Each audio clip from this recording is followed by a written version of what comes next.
Bonjour à tous et bienvenue à cette nouvelle revue de presse de 7 jours sur Terre, semaine du 6 mai 2025. Cette semaine, beaucoup de dossiers à l'agenda encore une fois. D'abord, il sera question de notre retour sur les élections canadiennes. Je sais que la semaine dernière, j'ai pas pu m'empêcher de faire un commentaire étant donné qu'on était toujours en train de voter à ce moment. Je m'excuse si vous a mené à confusion.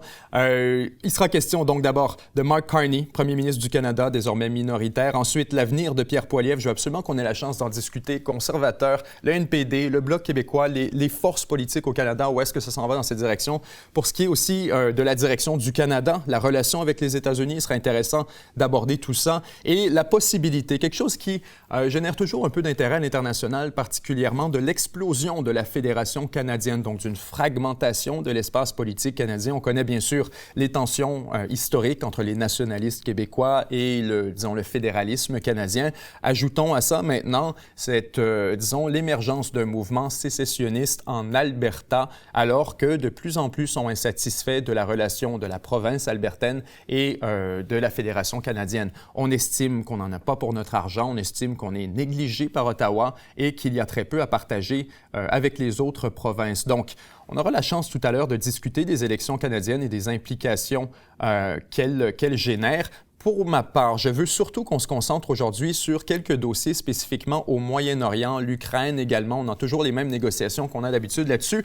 Une en particulier, l'accord sur les minerais est enfin signé. On s'en est parlé beaucoup dans la revue de presse. D'abord, des acteurs, des implications, du pourquoi, du comment, de ce que ça voulait dire, la garantie de sécurité américaine. Je pense qu'on a amplement couvert toutes les implications stratégiques derrière ça. La question était maintenant de savoir comment ça allait se matérialiser, quel serait cet accord exactement, quels étaient les paramètres et, est-ce qu'il serait signé? On s'entend, on avait beaucoup d'échanges entre les États-Unis et l'Ukraine là-dessus. L'Ukraine a négocié très serré. Les États-Unis, même chose de leur côté, manifestement, à la vue de l'accord qu'on a aujourd'hui. Parce que c'est maintenant réglé, l'Ukraine et les États-Unis se sont entendus pour la création d'un fonds d'investissement commun pour développer les terres rares, les minéraux, les ressources naturelles stratégiques en Ukraine après la guerre. Ça a déjà donné lieu à un certain nombre de développements au niveau de l'armement envers l'Ukraine. Soudainement, les États-Unis n'ont plus de problème à fournir de l'armement aux Ukrainiens. On a déjà déplacé un système de missiles Patriot, notamment depuis Israël en passant. On va piger dans l'inventaire israélien et on le déplace jusqu'en Ukraine pour aller aider les Ukrainiens à la défense aérienne de leur territoire. Israël, je vous parlais tout à l'heure du Moyen-Orient, c'est vraiment le gros dossier aujourd'hui. Il faut qu'on se parle d'Israël parce que, on ne peut pas le dire autrement, Israël fait des siennes. Israël veut imposer ses conditions au sud de la Syrie. Donc, beaucoup d'activités en Syrie, alors que les Israéliens ont frappé à quelques centaines de mètres, tout juste à côté du palais présidentiel syrien, l'équivalent de frapper dans la cour de la Maison-Blanche. C'était un message extrêmement clair, et d'ailleurs, les Israéliens ne s'en cachent pas, disent ouvertement « c'est un message, absolument. On s'adresse à toi, Al-Shara. » On parle au président syrien et on essaie de lui faire comprendre, fais attention, on est en mesure de frapper très profondément et il n'y a aucun site manifestement sur le territoire syrien qui est à l'abri des frappes israéliennes, y compris la résidence présidentielle. Les Houthis ont frappé dans le mille de leur côté et ça a aussi invité naturellement à une réponse israélienne. Quand je vous dis les Houthis ont frappé dans le mille, c'est qu'on a vu un missile balistique décoller à partir du Yémen, donc de l'ouest du Yémen, on comprend la zone contrôlée par les Houthis particulièrement, qui a survolé des centaines de kilomètres pour ensuite aller s'écraser sur l'aéroport principal d'Israël, en fait, à Tel Aviv, l'aéroport Ben Gourion. Ça a aussi engendré une réaction extrêmement forte en Israël. Là-dessus, on reviendra sur les détails, sur comment c'est possible, pourquoi les Israéliens n'ont pas intercepté le missile et qu'est-ce que ça implique comme réponse. Parce que ça nous amène à notre prochain dossier. Israël qui mobilise des dizaines de milliers de réservistes pour ce qu'on nous annonce et nous télégraphie déjà comme étant une expansion majeure de la campagne israélienne à Gaza, pas au Liban, à Gaza seulement contre le Hamas. Et l'intention serait la conquête de Gaza. On y reviendra dans un moment par rapport aux implications, au contexte, à pourquoi Israël se lance là-dessus, mais on a tellement d'éléments fascinants là-dessus, notamment vis-à-vis le contexte des négociations entre l'Iran et les États-Unis. Vous comprenez que l'Iran a un peu les mains attachées en ce moment alors qu'on nous parle d'envahir Gaza. Alors vraiment, des développements spectaculaires. Ajoutez à ça tout ce qui s'est produit au Pakistan, en Inde au cours des derniers jours. On aura l'opportunité de faire un suivi là-dessus. Je ne voudrais surtout pas vous laisser dans le vide après qu'on ait abordé la question la semaine dernière dans une potentielle escalade. On y reviendra tout à l'heure à savoir où on en est exactement en ce moment, quelles sont les implications et les derniers développements. Ensuite, quelques dossiers rapides que je vais absolument avoir la chance de traiter. Je vais essayer vraiment de... Pardonnez-moi si je survole un peu plus les dossiers aujourd'hui parce que je veux qu'on ait la chance de se rendre au bout sur spécifiquement l'exploration minière sous-marine alors qu'une compagnie canadienne, une entreprise canadienne a officiellement déposé une demande non pas aux autorités internationales, mais bien aux États-Unis pour avoir l'autorisation des États-Unis de mener de l'exploration minière et de l'extraction minière dans les eaux internationales. Vous comprenez ce que je veux dire? On ne parle pas du territoire américain. Vous avez une compagnie canadienne qui a demandé la permission aux États-Unis pour aller chercher des minerais dans les eaux internationales, donc extraterritoriales des États-Unis. On n'est pas au territoire américain ni canadien. En quoi les Américains ont la compétence d'octroyer ce genre d'autorisation? On reviendra vers tout ça tout à l'heure parce que ça a des implications majeures vraiment, d'abord sur l'industrie minière, mais aussi sur, disons, la territorialité en soi des activités minières, à savoir comment est-ce qu'on peut délimiter ce qui est légal ou pas, comment est-ce qu'on peut circonscrire une industrie à partir du moment où elle agit en dehors de nos frontières.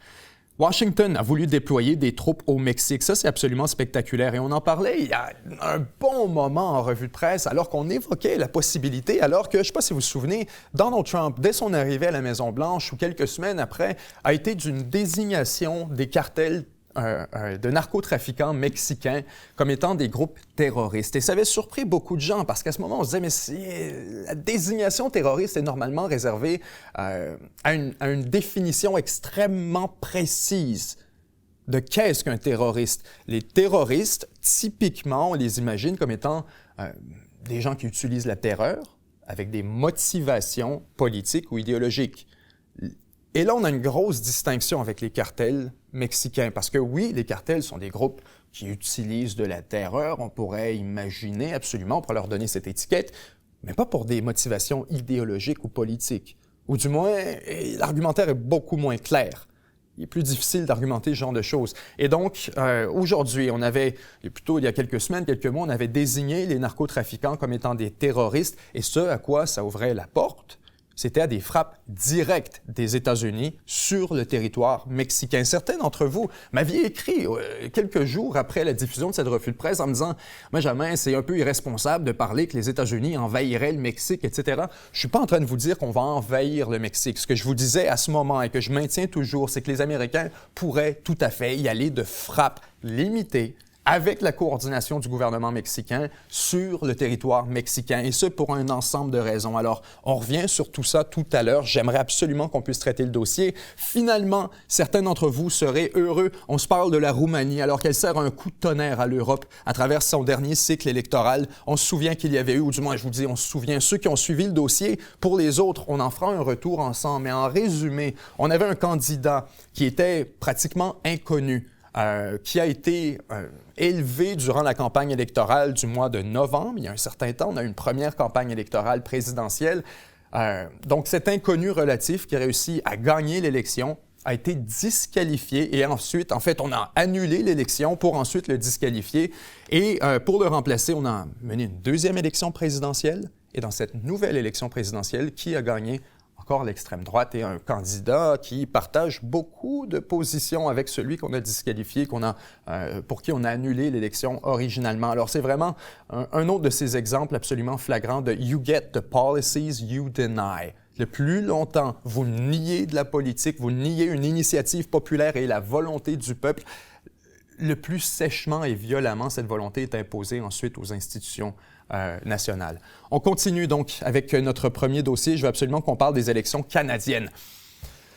Je vous faisais mon commentaire très rapidement la semaine dernière à vous dire qu'il n'y avait pas grande surprise de voir Mark Carney réélu comme premier ministre du Canada, ou plutôt élu premier ministre du Canada, étant donné qu'on sait ceux qui sont à l'international, qui regardent ça un peu de l'externe. Mark Carney a été installé comme premier ministre avec la démission de Justin Trudeau. Dans le système politique canadien, ça déclenche automatiquement une course à la chefferie donc une course à la direction à l'intérieur du Parti libéral du Canada, le parti de Justin Trudeau. À partir du moment qu'on a remplacé Justin Trudeau par son gagnant, Mark Carney, il devient automatiquement premier ministre du Canada. On a eu ensuite, quelques semaines plus tard, une période, si on pendant ces quelques semaines, une période où Mark Carney a fait la tournée des Alliés, s'est un peu montré pour les médias, et ensuite l'élection à laquelle on vient d'assister au Canada, dans laquelle les Canadiens ont donné un mandat très fort à Mark Carney. Certes, ce n'est pas un mandat majoritaire. Il est important de le mentionner.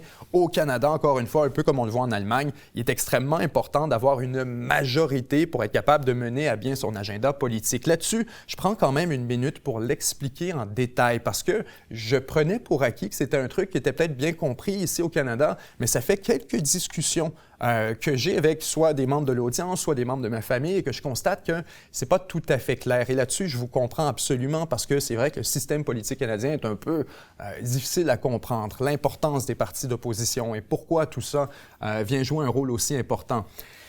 Pour les Européens, c'est plus facile parce que vous y êtes habitués. Quand un gouvernement n'a pas la majorité, disons qu'on a par exemple, pour faciliter l'exercice, on a 100 sièges dans notre Assemblée. Il est question de la Chambre des communes pour Ottawa. On a 100 sièges, par exemple. Il m'en faut au moins 51 pour obtenir une majorité, pour que quand je propose un projet de loi quelconque, au moins tous mes députés vont voter avec moi, donc je suis capable d'imposer mon agenda. Tout le monde va voter 51, 51, 51. On va toujours, même si vous votez tout le monde contre moi, vous n'êtes pas capable de me battre. Vous avez 49 députés, j'en ai 51. À partir du moment où je finis, par exemple, avec 40 députés, une opposition finit avec 30, on est seulement 70. Une autre opposition finit avec 20 et une autre avec 10. Alors là, on a une assiette de 100% divisée entre 4 partis. J'ai quand même gagné. C'est moi qui ai le plus de votes et c'est moi qui ai le plus de députés. J'ai 40 sièges, mais je n'ai pas la majorité. Il m'en manque 10. Donc, j'ai des options. Je dois former une coalition. Je dois convaincre des membres des autres partis de voter avec moi. Je ne suis pas obligé de former une coalition en passant. Je peux juste décider de présenter mon projet de loi et d'espérer au Seigneur qu'au moins 10 députés de l'opposition décident de voter avec mon parti. Ça ne se passe typiquement pas comme ça, parce que vous le comprendrez, les députés d'opposition votent avec leur parti. Quand on est dans l'opposition, typiquement, on vote contre le gouvernement, surtout si on veut une nouvelle élection pour le remplacer. Et c'est justement ce qui se produit. À partir du moment où le gouvernement n'a plus la confiance de la Chambre, donc si il est une minorité et qu'une majorité de députés lui retire leur confiance à travers une motion, le gouvernement s'effondre. Il doit déclencher une nouvelle élection. Donc, avec mes 40 députés, j'ai besoin d'en convaincre au moins 10 dans la pièce. Ça tombe bien. Il y a un parti qui en a 30, il y a un parti qui en a 20, il y a un parti qui en a 10. Je peux convaincre un des trois. Si j'essaie de convaincre, par exemple, celui qui a 20 députés, je me retrouve à 60. On fait un deal ensemble. Je dis, par exemple, c'est le parti vert. Le parti vert obtient 20 députés. Moi, j'en ai 40. Je vais me rendre avec ma majorité en faisant un deal avec les verts et en leur proposant « Qu'est-ce que tu veux? C'est quoi ton agenda? » Tu avais tel élément. Par exemple, tu voulais qu'on suspende les subventions pour les hydrocarbures. Exemple. On est prêt à faire ça. On est prêt à pas les suspendre pour toujours, mais on est prêt à mettre un moratoire, par exemple, où on va arriver à un compromis comme ça pour les 5 prochaines années. Est-ce que si on te fait cette concession politique majeure, que toi, tu peux te retourner puis aller voir tes gens et dire « Wow, on a réussi à obtenir quelque chose », si on fait cette concession, est-ce que tu serres ma main et tu votes avec mon gouvernement sur tout le reste? Dans beaucoup de cas, les partis d'opposition vont dire absolument. Parce qu'on s'entend, il y a 20 députés. Il n'est pas près du gouvernement, il n'est pas près du pouvoir, il n'est pas près de se faire élire, mais il a fait des propositions et il aimerait voir certaines de ces propositions être réalisées, matérialisées, mises en place par le gouvernement. Donc, il est prêt à faire un compromis et à dire, ben oui, écoute, si tu fais X, Y, Z et que tu me donnes X, Y concessions, mais moi, de mon côté, je suis prêt à voter avec toi et à te maintenir au pouvoir le temps nécessaire. Et c'est là que vous voyez des trucs comme, par exemple, en Allemagne, où on a... Pourquoi je vous parle beaucoup de l'Allemagne, c'est qu'à la différence, par exemple, du Canada ou d'autres pays comme les Britanniques, il est excessivement fréquent de voir en Allemagne des coalitions. En fait, il est presque impossible de gouverner l'Allemagne sans former une coalition. Donc, il est très normal de voir une espèce de jeu de consensus, de voir une espèce de jeu de négociation entre les partis, à voir où est-ce qu'on s'en va avec ça. Pourquoi je vous parle de tout ça? Parce que Justin Trudeau était exactement dans cette situation depuis les dernières années. Justin Trudeau est arrivé avec un mandat majoritaire. Presque immédiatement à sa réélection, en fait, Justin Trudeau s'est vu retirer cette majorité et c'est plutôt un gouvernement minoritaire qu'il a formé. Et pour rester au gouvernement, pour empêcher l'effondrement de sa coalition, il a formé une coalition avec le Bloc québécois et le NPD, surtout le NPD, qui à ce moment avait suffisamment de députés pour lui permettre de franchir la ligne de la majorité. Donc, Justin Trudeau, ce que ça voulait dire, c'est qu'il était largement influencé, pour ne pas dire commandé, par les politiques du NPD, qui est un parti de gauche. Ce parti est en mesure d'imposer des conditions à Trudeau, de lui demander de faire X, Y, Z, sans quoi on fait tomber le gouvernement. Il y a toujours cette espèce de jeu de bluff aussi, on s'entend, parce que si moi je vous dis je vais faire tomber votre gouvernement, vous êtes de l'autre côté, vous dites « vas-y, t'es pas game, t'es pas capable. Même si tu fais tomber mon gouvernement en ce moment, tu vas avoir moins de députés que tu en as en ce moment. » Pour différents facteurs, parce que les circonstances politiques sont pas bonnes, parce que peut-être que les gens veulent pas d'une élection, puis moi je vais pointer en ta direction, puis je vais dire c'est de sa faute si on est en élection. Donc il y a toujours un peu un calcul qui se fait du côté de l'opposition aussi, à dire quand est-ce qu'on renverse le gouvernement. Mais la leçon fondamentale, c'est qu'il est extrêmement important pour les partis qui n'ont pas de majorité de faire des concessions pour aller chercher justement cette dite majorité pour survivre. En ce moment, la situation au Canada est extrêmement étrange parce que les libéraux de Mark Carney ont 168 députés aux dernières nouvelles. Ils ont besoin de 172 pour obtenir la majorité. Vous voyez à quel point on est proche, à quel point c'est proche. Et le NPD, qui autrefois était très influent en politique canadienne, a été presque effacé de la carte dans la dernière élection nationale au Canada, et on se retrouve donc avec un NPD de tout juste 7 députés. C'est parfait. C'est juste assez pour permettre à Mark Carney d'obtenir une majorité, advenant une coalition avec le NPD. Maintenant, la question est à savoir avec qui formera une coalition Mark Carney, parce que c'est ce qui va influencer son gouvernement, vous le voyez. Si on décide d'y aller avec le Bloc québécois, naturellement, parce que le Bloc québécois a aussi la capacité de permettre aux libéraux de franchir la majorité, le Bloc s'est déjà affiché comme étant tout à fait prêt à faire des concessions et à travailler avec les libéraux. En fait, déjà dans la campagne, le chef du Bloc québécois, François Blanchette, disait qu'il voyait Mark Carney comme un partenaire, collaborateur, quelqu'un avec qui il travaillerait pour faire fonctionner, présume-t-on, le gouvernement canadien. Ça ne vient pas de nulle part, c'est que les souverainistes, le Bloc québécois espère obtenir un certain nombre de concessions pour les intérêts du Québec à travers tout ça, espère pouvoir faire un bras de fer avec le gouvernement Carney pendant un certain nombre de temps pour justement en extraire autant que possible. Si j'étais Mark Carney, j'irais avec le NPD, spécifiquement pour ce qu'on vient de dire à ce moment, parce que le Bloc est en très bonne position, du moins pas en excellente position. On a perdu le tiers des députés quand même, mais on est en meilleure position que le NPD, qui a tout juste 7 députés. Donc, le Bloc est en position de permettre aux libéraux de rester au pouvoir, mais en demandant des concessions. Le NPD, de son côté, n'a plus de chef. Jagmeet Singh, le chef du NPD, a démissionné, ayant été battu dans sa propre circonscription. Ça laisse donc un parti sans chef, qui en a pour au moins 1 an, juste à se trouver un nouveau chef. Donc, vous comprenez ce que ça implique par là, c'est que le NPD ne voudra pas déclencher d'élection. Le NPD est en train de panser ses plaies et d'espérer que, justement, on ne regarde pas trop dans sa direction pour les prochains mois parce qu'il n'y a pas de chef. Il doit commencer par organiser un congrès, mobiliser des candidats, amener les membres, leur faire faire des débats et tout ça, ça va prendre un bon moment. Ensuite, une fois qu'ils ont un chef, là, la situation change. Parce qu'une fois qu'ils ont un chef, on va voir exactement la même chose qu'on a vu à toutes les autres occasions, avec l'arrivée de nouveaux chefs politiques au Canada spécifiquement, mais aussi ailleurs dans le monde. Une lune de miel. On a vu Jagmeet Singh arriver comme chef du NPD il y a des années et devenir instantanément l'homme le plus populaire en politique canadienne, à faire le couvert de Maclean's, le couvert de Vogue Magazine comme étant une icône de la mode. Alors, ce phénomène de lune de miel, c'est loin de viser un parti ou un autre, ça va viser tous ceux qui arrivent au bon moment, au bon endroit. Et là, le NPD, qui cherchera un chef au cours de la prochaine année, va probablement avoir beaucoup de l'attention de la politique nationale canadienne. On va courir cette course à à la chefferie, on va la couvrir avec beaucoup d'intérêt. Et une fois que le chef sera élu, il va bénéficier d'une certaine popularité.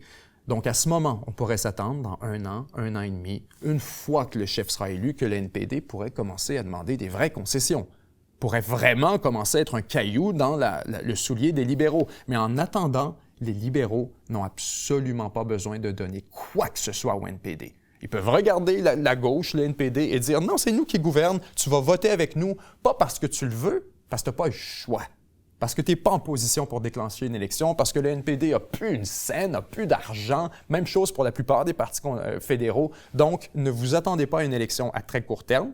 Attendez-vous plutôt à ce que Mark Carney forme une coalition avec le NPD et en passant exactement comme Justin Trudeau. On en parlait à la revue de presse avant le déclenchement du cycle électoral. Je disais, il y a un risque énorme à ce qu'on se retrouve exactement dans la même situation dans laquelle on est en ce moment. Quelques mois plus tôt, avec un Justin Trudeau, gouvernement libéral minoritaire allié avec le NPD. Aujourd'hui, libéral minoritaire allié au NPD. Alors, pas grand-chose qui va changer là-dessus. Certes, la posture des libéraux du gouvernement est plus forte parce que le NPD est neutralisé.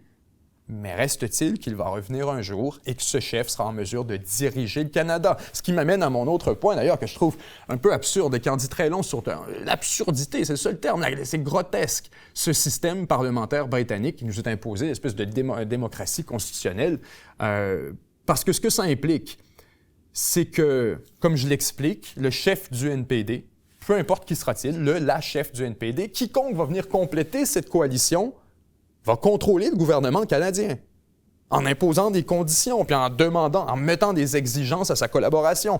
Donc, la prochaine personne qui va diriger le Canada, indirectement, diriger le NPD et par extension le Canada, ce ne sera pas élu au suffrage universel. Cette personne va être élue par 3000 membres du NPD en pyjama par un vote sur Internet à partir de chez eux dans leur divan. C'est ce qui va se passer. C'est de quoi ça a l'air une course à la chefferie. Et ça, il y a quelque chose, il y a un déni de démocratie quand même assez incroyable là-dessus parce que, certes, c'est un parti, certes, c'est des membres seulement, je comprends le processus, je comprends pourquoi c'est comme ça, mais il reste que la conséquence, le résultat de ça, c'est quoi? C'est qu'un individu hautement idéologique qui est là pour des motivations électorales, avec seulement une petite tranche de la population, écoutez, qui a peut-être 7 ou 8, 10 % du vote au total. Et avec ça, vous allez être en mesure de diriger le Canada. Et cette personne va être élue pour à peu près 3 ou 4 000 membres du NPD. Il y a un déni de démocratie là-dessus. Il y a, un angle mort. Le même angle mort, en passant, qui a permis à Mark Carney d'être installé premier ministre du Canada. Le vrai problème, ce qu'on constate au Canada, et on le constate de plus en plus, c'est de plus en plus explicite et flagrant, c'est qu'on est devant une crise constitutionnelle depuis à peu près 50 ans. On est sur une crise constitutionnelle depuis le rapatriement de la Constitution au Canada. Depuis le moment où on a décidé, et ça, il est important que les gens à l'extérieur comprennent le contexte, le Canada a toujours été une colonie britannique. Ce que ça voulait dire, c'est que sa Constitution n'était pas en son contrôle. Sa Constitution était à Londres, sous le contrôle du régime britannique. C'est seulement Pierre Elliott Trudeau, père, très tard dans l'histoire canadienne, durant les années 80, qui a décidé de faire le rapatriement de la Constitution canadienne, donc de reprendre possession de la Constitution, tant du papier lui-même, de l'artefact historique, que de l'initiative sur les paramètres constitutionnels, de dire on ramène notre Constitution, on est donc un vrai pays. À partir de maintenant, on a le contrôle sur notre espace constitutionnel. C'est plus déterminé à partir de l'extérieur. On n'a plus besoin de demander l'avis à quelconque. Et en passant, les Britanniques ont été heureux. Ils ne se sont pas obstinés du tout. Ils ont dit ah, « Pas de problème, si vous voulez, on vous la donne, est à vous. » Ils ont compris que le monde était passé à autre chose. C'était plus l'ère du Commonwealth, etc. Alors, le Canada a tout simplement récupéré sa Constitution. Et là où il a commis une erreur, c'est qu'on a signé en bas de la feuille, essentiellement, et qu'on a oublié la chose. On a récupéré à peu près exactement la même Constitution qui nous a été cédée par les Britanniques. On n'a rien changé. On a ajouté des annexes, on a ajouté la Charte des droits de la personne, je me souviens bien, on a ajouté la clause non-obstant, on a ajouté des éléments pour favoriser l'ambiguïté constitutionnelle qui existait déjà. pour essayer de comprendre comment est-ce qu'on pourrait, permettre la cohabitation du Québec et des autres provinces. Bien, on a essayé de négocier un peu là-dessus, mais ça n'a sorti sur rien. Et encore aujourd'hui, on a exactement le même régime politique, le même régime constitutionnel qu'on avait au moment où on a fait venir la Constitution. Et c'est là l'erreur. Probablement que le Canada devrait être un État moderne. Est-ce que ça devrait être un État présidentiel, une république?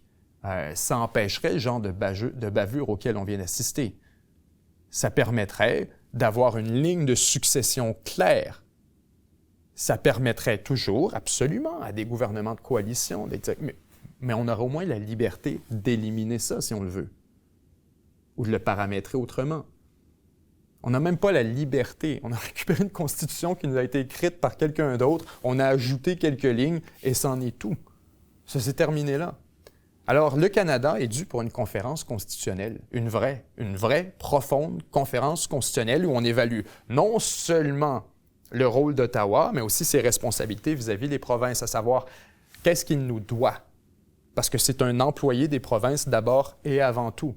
Du moins, c'est comme ça que la Constitution est configurée en ce moment. Donc, si on veut explorer une conférence constitutionnelle, ça doit être à partir des provinces. L'avenir de Pierre Poilievre. Là, pour ce qui est de Pierre Poilievre, on sait qu'il a perdu dans sa circonscription. Donc, en théorie, on aurait imaginé une espèce de déconfiture électorale, mais ce n'est pas vraiment le cas parce que, je le répète encore une fois pour ceux qui sont à l'extérieur, les conservateurs canadiens de Pierre Poilievre, qui étaient pressentis en passant pour devenir le prochain gouvernement. On s'attendait clairement à ce que ce soit les conservateurs il y a seulement quelques mois. La donne a complètement changé, mais quand même, les conservateurs de Pierre Poilievre ont réalisé leur meilleur score de toute l'histoire des élections depuis 2003, en fait, depuis la création du Parti conservateur moderne. Ce que ça veut dire, donc, c'est que Pierre Poilievre n'est pas nécessairement caduc et terminé politiquement. Il ne faut vraiment pas le croire, parce qu'il faut aussi se mettre dans le contexte. Les conservateurs ont perdu trop de chefs dans les dernières années. On a passé, que ce serait le 3e chef en 6 ans, avec M. Erin O'Toole, M. Andrew Scheer et maintenant M. Poilievre. Il est absolument important pour le Parti conservateur canadien d'avoir un peu de stabilité, de prévisibilité. Élire un chef, encore une fois, oui, on a beaucoup d'attention pendant quelques mois, mais on voit ce qui se produit. Il y a une part de risque, ça coûte cher, ça prend du temps, et pendant ce temps, le parti est essentiellement inactif, neutralisé. On en parlait avec le NPD.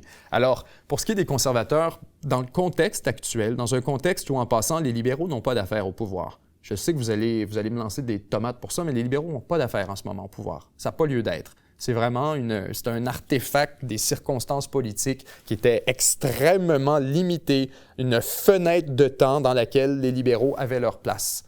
Si on prend une photo de où se trouve le Canada avec un peu plus de recul et qu'on regarde l'entièreté du paysage, qu'on constate, c'est que le Canada s'est déplacé rapidement vers la droite. Le Canada n'est plus ce qu'il était il y a seulement quelques mois, quelques années. Le Canada, qui était ce temple du multiculturalisme, cette main tendue vers le monde, l'immigration, les frontières ouvertes, et tout ça, c'est terminé. Au niveau fiscal, tout ça, il y a un gros changement de mindset au Canada qui a été imposé par les circonstances. On s'attend, indépendamment de Donald Trump en passant. Tout ça était commencé avant.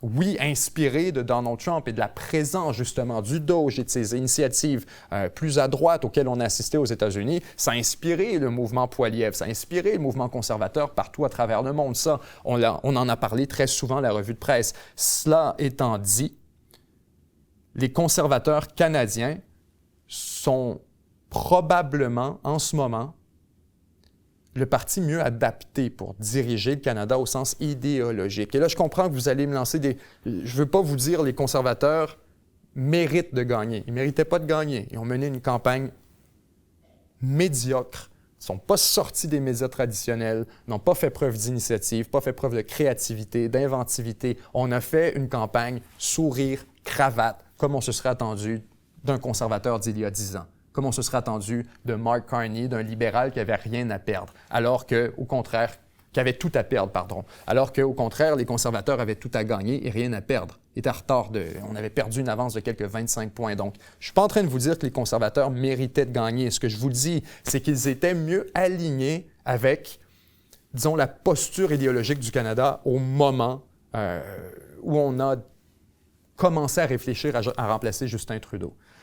Oui, ça s'est déplacé un peu pendant l'élection. Oui, les Canadiens ensuite ont eu la peur de Donald Trump. Mais si on évacue Donald Trump, la peur qui a été introduite, si on oublie toute cette histoire, le Canada est beaucoup plus conservateur.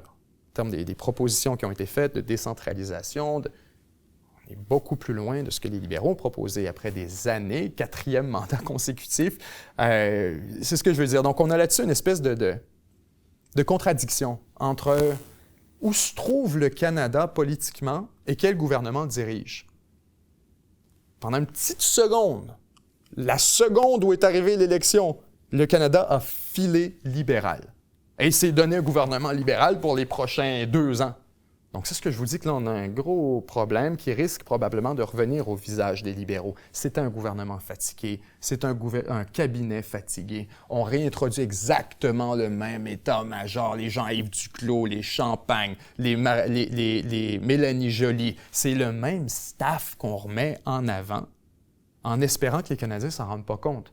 Donc, moi, j'ai la prédiction que je vous fais, après vous avoir dit que les libéraux allaient regagner, je vous en fais une autre. Les libéraux vont probablement être chassés du pouvoir par les conservateurs assez rapidement. Parce que les conservateurs vont garder Poilievre, voyant tout ce contexte.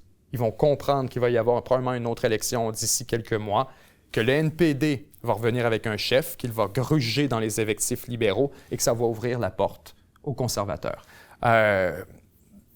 Faut juste qu'ils restent alignés. Il faut juste qu'ils restent au bon endroit, qu'ils se gardent les pieds dans la bonne case politiquement. Il ne faut pas qu'ils viennent de l'extrême droite. Il ne faut pas qu'ils viennent des libéraux, c'est des ci, des pourris, des ça. Il doit utiliser les prochains mois pour se positionner comme un gouvernement responsable, comme une alternative modérée au gouvernement libéral de Mark Carney, qu'on devra présenter ensuite comme une option négligente ou une option dépensière, ou peu importe. Donc là-dessus, Pierre Poilievre, je ne pense pas qu'il est disqualifié. Je ne pense pas que c'est terminé. Je pense plutôt qu'il pourrait revenir advenant des circonstances favorables, et on est devant, à mon sens, des circonstances favorables. Côté explosion de la Fédération, là, par exemple, vous me lancez vraiment dans toute une séquence, parce que on sait que, bon, il y a l'antagonisme, l'opposition entre le mouvement nationaliste au Québec et le fédéralisme canadien. On a toujours eu un peu le risque de l'explosion de la Fédération canadienne qu'on a regardé à travers le prisme du nationalisme québécois, en se disant, est-ce qu'il va avoir l'indépendance du Québec? Si oui, mon Dieu, ça pourrait faire éclater le Canada. Qu'arrivera-t-il? Aujourd'hui, aussi spectaculaire et imprévisible que ironique, on se déplace vers l'Alberta. Lorsqu'on examine une possible fragmentation de l'espace constitutionnel canadien, parce que ce sont maintenant les Albertains qui sont profondément insatisfaits avec l'état de la Fédération canadienne et ne nous parlent pas de conférence constitutionnelle, en passant, ne sont pas modérés comme yours truly. Au contraire, on demande carrément la sécession de l'espace canadien parce qu'on dit qu'on n'y trouve plus notre compte, que si c'est pour être enclavé dans un territoire qui ne nous permet plus de sortir et pour ce qui est des ressources naturelles, bien sûr, on parle d'enclaver le pétrole albertain, particulièrement ce qui embête l'Alberta, une province énergétique, une province ressource qui est incapable d'avoir accès aux marchés internationaux et en paie les conséquences. On se parlait à la revue de presse aussi de ce problème le problème de prix pour le pétrole albertain, parce qu'on a un seul marché, on ne peut pas exporter vers l'ouest, on ne peut pas exporter vers l'est, ni vers le nord, bien évidemment. Alors la seule option, c'est d'envoyer vers le sud, aux États-Unis, un seul marché potentiel, et les Américains saisissent l'opportunité, bien sûr. Ils voient leur position de force et ils disent, bien écoutez, on est les seuls à pouvoir acheter ton baril, donc si le baril est à 90 $, nous, on va l'acheter à 60 $.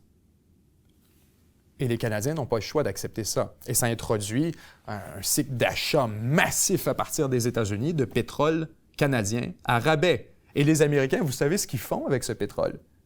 Ils l'amènent, ils le mettent dans leur raffinerie, raffinent, en font de l'essence, du diesel, peu importe, du kérosène, et ils exportent le produit fini à profit sur les marchés internationaux. Alors, c'est tout dire de l'impotence et de l'incompétence du Canada pour ce qui est de gérer ses ressources naturelles, qui les donne à d'autres pour que l'autre puisse faire profit après qu'on ait déjà pris un rabais sur la vente initiale. C'est n'importe quoi. Mais c'est tout dire justement de la frustration de l'Alberta vis-à-vis de cette situation. Parce que n'importe qui avec un peu de gros bon sens voit le problème et en cherche des solutions.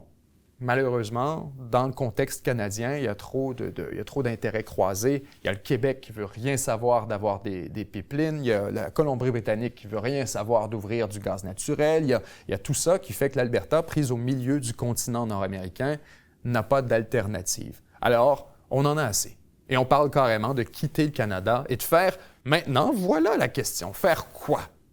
Parce que les Albertains, et je veux vraiment que ce soit nuancé, je veux que mon prochain segment, vous ne le preniez pas comme une attaque contre le mouvement sécessionniste ou pourquoi j'utilise le terme sécessionniste? Parce qu'on ne sait pas ce qu'ils veulent.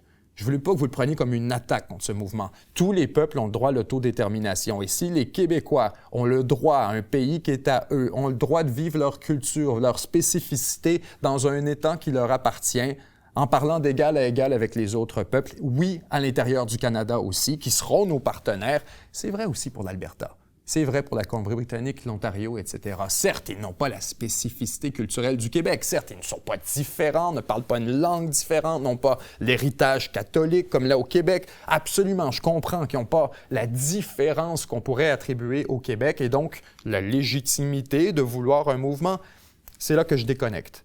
Ils ne sont peut-être pas spécifiques autant que le Québec, mais ils ont quand même le droit de se déterminer eux-mêmes. Et s'ils décident que l'intérieur de leurs frontières doit leur revenir entièrement, qu'ils ont besoin de tous les leviers de la souveraineté, good for you. Je suis un souverainiste. Ça s'applique au Québec et à tous les peuples du monde. Plus de souveraineté, c'est mieux. Alors, les Albertains en veulent plus. Je suis d'accord avec vous. Là où je débarque, c'est que vous n'êtes pas capable de nous dire qu'est-ce que vous voulez. Est-ce qu'on veut un pays ou est-ce qu'on veut rejoindre les États-Unis comme 51e État? Est-ce qu'on veut réarranger l'espace constitutionnel canadien? Les Albertains eux-mêmes ne sont pas capables de répondre à ça. Et c'est là que je vous dis, il faut faire attention quand on parle de fragmentation de l'espace canadien et soudainement tout le monde est persuadé que l'Alberta va sortir d'ici 4 ans.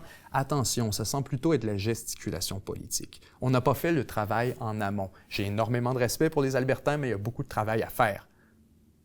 Au Québec, depuis les années 30, 40, même avant ça, je devrais dire, des leaders nationalistes ont utilisé leur place, que ce soit au législatif, à l'exécutif, et ils ont tout fait en leur possible pour avancer la cause nationaliste québécoise, ça depuis les années 20, depuis les années 30, comme je vous dis. Ça fait excessivement longtemps. On a toujours travaillé dans le sens de l'émancipation du peuple québécois, remonter jusqu'à Duplessis. Coopération, oui. Assimilation, jamais. Je dis ça, j'ai un chandail de Duplessis qui dit ça, c'est hilarant. Les libéraux donnent aux étrangers, Duplessis donne à sa province. Vieux chandail de campagne de 1937.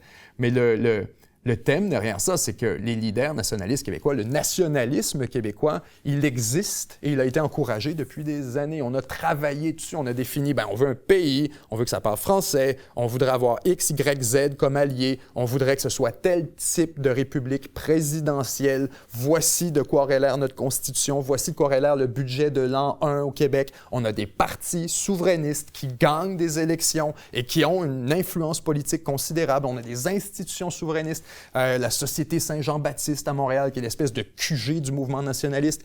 Bref, vous avez en amont beaucoup de travail qui a été fait par les Lévesque, les Parizeau, les Bouchard, les Adélard Godbout, les Lesage de ce monde et les Duplessis, oui, les Johnson. Donc, il est difficile pour moi de regarder ensuite les Albertains qui ne peuvent pas nous dire c'est quoi qu'ils veulent, un pays ou une province ou un État américain. Ils ne savent pas nous dire, ils vont-ils avoir la monnaie canadienne, la monnaie américaine, une nouvelle monnaie à eux, quelle serait leur relation avec les États à gauche, à droite, qu'est-ce qu'on fait avec Manitoba, Saskatchewan, qu'est-ce qu'on fait avec la Colombie-Britannique, quelles seraient les frontières d'un État albertain, est-ce que c'est les frontières il en manque trop pour que je vous prenne au sérieux. Vous devez nous expliquer qu'est-ce que vous voulez. Et ça, en soi, en passant, le diable est dans les détails. Hein. Le diable est dans les détails parce que tout le monde est capable de dire « Moi, je veux un pays, je sac mon camp. » Tu vas où?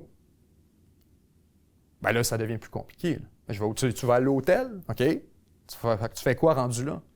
Après une semaine, après un mois, tu vas te ruiner. Ah, ouais, OK. Quel hôtel tu vas? C'est toutes ces... c'est des questions qu'une fois qu'on n'a pas parlé, c'est quoi ta monnaie? Ça, en soi, il y a plein de gens qui vont débarquer à seconde qu'on leur dit « Non, non, on ne prend plus le dollar canadien. On s'en va vers, par exemple, on crée une nouvelle monnaie. Bien là, vous avez un 5 à 10 de la base souverainiste, sécessionniste, qui dit « fuck off, on débarque ». Puis vous avez un autre 5-10 si vous dites, par exemple, ben est-ce que, je ne sais pas, est-ce qu'on maintient des relations, par exemple, avec les États-Unis ou plus avec le Canada? Bien, si vous dites, ben on reste plus alliés avec le Canada, puis on garde une bonne relation avec... Vous perdez un autre 5-10 encore. À chaque fois que vous définissez l'indépendance, que vous mettez que vous la circonscrivez, que vous mettez de quoi a l'air votre projet, vous le définissez avec des paramètres précis, vous perdez du monde à chaque fois. À chaque fois. Donc, de regarder le mouvement nationaliste albertain, de mon côté, je les encourage, je les applaudis absolument. Je partage vos ambitions pour plus de souveraineté aux provinces à l'intérieur du Canada, tout à fait, pour l'autodétermination des peuples, j'embarque. Mais avant que je puisse vous prendre au sérieux, il faudra sortir de la gesticulation politique, de montrer que vous n'êtes pas content et embarquer plutôt dans la préparation sérieuse, rigoureuse d'un projet de pays. Ça demande du travail. Puis je vous le dis, de la part d'un Québécois, on y travaille encore aujourd'hui, puis on n'a pas fini. Puis il y a encore des gens qui ont des questions, qu'on doit les convaincre, qu'on doit leur expliquer, que nous-mêmes, on ne sait pas, puis qu'on ne s'entend pas. Il va-tu avoir une armée québécoise? Il va-tu... We don't know. Donc là-dessus, il faut faire attention. Maintenant, ça en dit quand même très long sur l'état de la Fédération canadienne et ça revient au point qu'on abordait d'entrée de jeu. Il est essentiel d'avoir une conférence constitutionnelle et les souverainistes québécois devraient tendre la main aux Albertains maintenant, immédiatement, pendant qu'il y a une convergence et qu'on arrive tous les deux avec un constat mutuel de dysfonction du Canada, qu'on convient tous les deux, ça ne fonctionne pas ici. Manifestement. Et vous savez quoi? Les Maritimes sont d'accord, l'Ontario est d'accord, la Colombie-Britannique et les communautés autochtones sont tous d'accord aussi. Alors, on devrait exploiter cette fenêtre historique de consensus au Canada pour réévaluer c'est quoi notre relation. Qu'est-ce qu'on est? Est-ce que ça a lieu d'être d'avoir 10-12 provinces? Est-ce qu'il devrait y avoir 5-6 États indépendants à l'intérieur de l'espace canadien qui collaborent sous une lousse fédération avec des pouvoirs très limités? En quoi on serait plus malheureux? Alors là-dessus, les souverainistes canadiens devraient s'unir. On devrait arrêter de regarder le bout de notre nez, on devrait arrêter de rire des Albertains puis de se dire « ben oui, vous ne l'aurez jamais ». On devrait plutôt travailler ensemble dans poursuite d'un objectif commun. Et certes, si on n'est pas des amis, on a le même ennemi. Travaillons ensemble. On voit tous les deux que le navire est en train de couler. On devrait peut-être passer le tour puis avertir les autres passagers que c'est le temps de sortir. Préparer les navires. Puis on va collaborer ensemble pour cette dernière et ultime tâche. Et ensuite, on pourra se regarder dans l'autre direction puis plus jamais s'adresser à la parole si c'est ce qu'on veut. Mais maintenant, c'est l'heure de collaborer. Alors, prochain dossier, sur l'accord sur les minerais entre les États-Unis et l'Ukraine. Là-dessus, désolé d'avoir pris un peu plus de temps sur le segment canadien. Je voulais prendre l'opportunité d'étudier tous les points. Les États-Unis et l'Ukraine signent un accord créant un fonds d'investissement après des mois de négociations. C'est donc finalement fait. Pour développer les ressources minérales du pays d'Europe de l'Est au milieu de sa guerre acharnée vers la Russie, c'est un article qui nous vient de Politico. Dans le cadre de l'accord, les États-Unis et l'Ukraine coopéreront pour créer un fonds d'investissement. Donc, les deux vont, en théorie, contribuer avec du capital dans ce fonds pour aider à reconstruire la nation d'Europe de l'Est, alors que la Maison-Blanche affirme qu'elle continue de rechercher la paix plus de 3 ans après que le Kremlin a lancé son invasion. Comme l'a déclaré le président, c'est la porte-parole de la Maison-Blanche, les États-Unis sont déterminés à faciliter la fin de cette guerre cruelle et insensée. Cet accord signale clairement à la Russie que l'administration Trump est attachée à un processus de paix axé sur une Ukraine libre, souveraine et prospère à long terme. Kiev et Washington négociaient depuis des mois un accord qui verrait les États-Unis développer et tirer profit des vastes ressources naturelles de l'Ukraine, notamment des éléments et minéraux essentiels à la fabrication moderne, contribuer à un fonds de reconstruction pour l'Ukraine. L'Ukraine, on arrive dans les paramètres, l'Ukraine conservera le contrôle total de ses ressources nationales et les entreprises publiques resteront la propriété de l'État. Les États-Unis contribueront au fonds par des versements directs ou par une nouvelle assistance militaire. L'Ukraine contribuera à hauteur de 50 des revenus futurs grâce aux redevances provenant des nouvelles licences d'exportation de minéraux critiques. Très important de comprendre de quoi il est question ici, parce que c'est vraiment très loin de l'accord qu'on nous avait proposé initialement. On nous dit donc qu'il y aura un fonds dans lequel les deux vont contribuer. Les États-Unis vont contribuer sur la base d'une aide, d'une assistance financière ou encore militaire. Donc, on met de l'argent qui est sur, on présume, comment c'est bâti comme prémisse, c'est de l'argent qu'on aurait donné pour l'assistance anyways. L'Ukraine, de son côté, ajoute la moitié des revenus qu'elle tire à partir des licences d'exploration de minéraux critiques qu'on va octroyer aux Américains. La signature tant attendue est intervenue quelques jours seulement après la rencontre entre Trump et le président ukrainien Zelensky en marge des funérailles du pape François au Vatican le week-end dernier, et alors que le président fait pression sur l'Ukraine et la Russie pour conclure un accord de paix. L'urgence soudaine de consolider l'accord, selon 2 personnes au courant du processus, provient en partie de la frustration croissante du président face au rythme des pourparlers de paix, et en particulier face au président russe Poutine, qui jusqu'à présent n'a pas voulu accepter les termes de la proposition. Dans un message sur les réseaux sociaux, Trump a souligné la récente campagne de bombardement de Poutine comme un signal indiquant que peut-être qu'il ne veut pas arrêter la guerre. Il me fait juste suivre, puis il faut qu'on le traite différemment. Interrogé mercredi lors d'une réunion du cabinet sur la finalisation de l'accord sur les minéraux, Trump a déclaré que ça aiderait à dissuader les futures attaques contre l'Ukraine. La présence américaine, dit-il, je pense, permettra d'éloigner de nombreux acteurs malveillants du pays. L'accord était sur le point d'être signé il y a 2 mois lorsque Zelensky a rencontré Trump à la Maison-Blanche, mais il a finalement été abandonné. Alors, maintenant, l'accord est considérablement différent que ce qui nous avait été proposé initialement, alors que les Américains ne vont pas toucher la propriété des ressources naturelles en Ukraine. Moi, ce que je comprends de cet accord, c'est qu'on crée un fonds pour investir dans le développement, justement, des minerais critiques. Les États-Unis, étant donné qu'on investit à travers ce fonds, les profits seraient déposés dans le fonds. Les États-Unis et l'Ukraine, de ce que je comprends, ont tous les deux un intérêt commun réciproque dans ce fonds d'investissement. C'est comme si vous et moi, on était partenaires ensemble.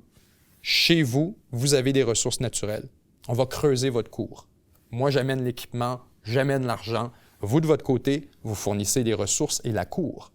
Maintenant, on s'en va là-dedans. Vous m'octroyez les licences. Les licences, ça vous donne de l'argent. Avec cet argent, vous le mettez dans le compte. Les revenus vont dans le compte. Moi, j'investis, mets ça dans le compte. Et avec cet argent, on développe.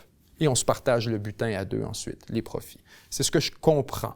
Ça permet effectivement à l'Ukraine de maintenir le contrôle, la propriété sur ses ressources naturelles en octroyant des licences et en encaissant un revenu sur ces licences. Et de l'autre côté, ça permet aux États-Unis de faire ce qu'ils voulaient, d'avoir accès effectivement aux ressources minières de l'Ukraine sans être gratuit, on pourrait dire, à rabais, avec de l'argent qui était probablement déjà assigné pour l'Ukraine à travers l'assistance militaire et financière. Donc, c'est réglé. Les États-Unis et l'Ukraine sont maintenant liés par une entente minière qui, disons-le, ça vient lier plus que les 2 pays, ça lie leur trajectoire géopolitique pour ce qui est des prochaines années, alors que l'argument qui a été présenté par l'administration Trump est tout à fait valide quand on dit qu'une fois que les Américains sont impliqués dans l'extraction minière à une échelle massive, que ce soit des métaux stratégiques, pétrole, terres rares en Ukraine, ils ont naturellement un intérêt à assurer la sécurité de l'Ukraine et particulièrement à empêcher que quelqu'un envahisse et ne s'approprie les ressources qui actuellement appartiennent aux Américains contractuellement. Donc, la garantie de sécurité, je ne veux pas dire c'est réglé, mais ne vous surprenez pas si vous voyez le ton changer considérablement chez les Européens. Ces Européens comme Macron, ces Européens comme en Allemagne, par exemple, au Royaume-Uni également avec Keir Starmer, où on parlait beaucoup d'une force de réassurance et d'envoyer des troupes européennes en Ukraine.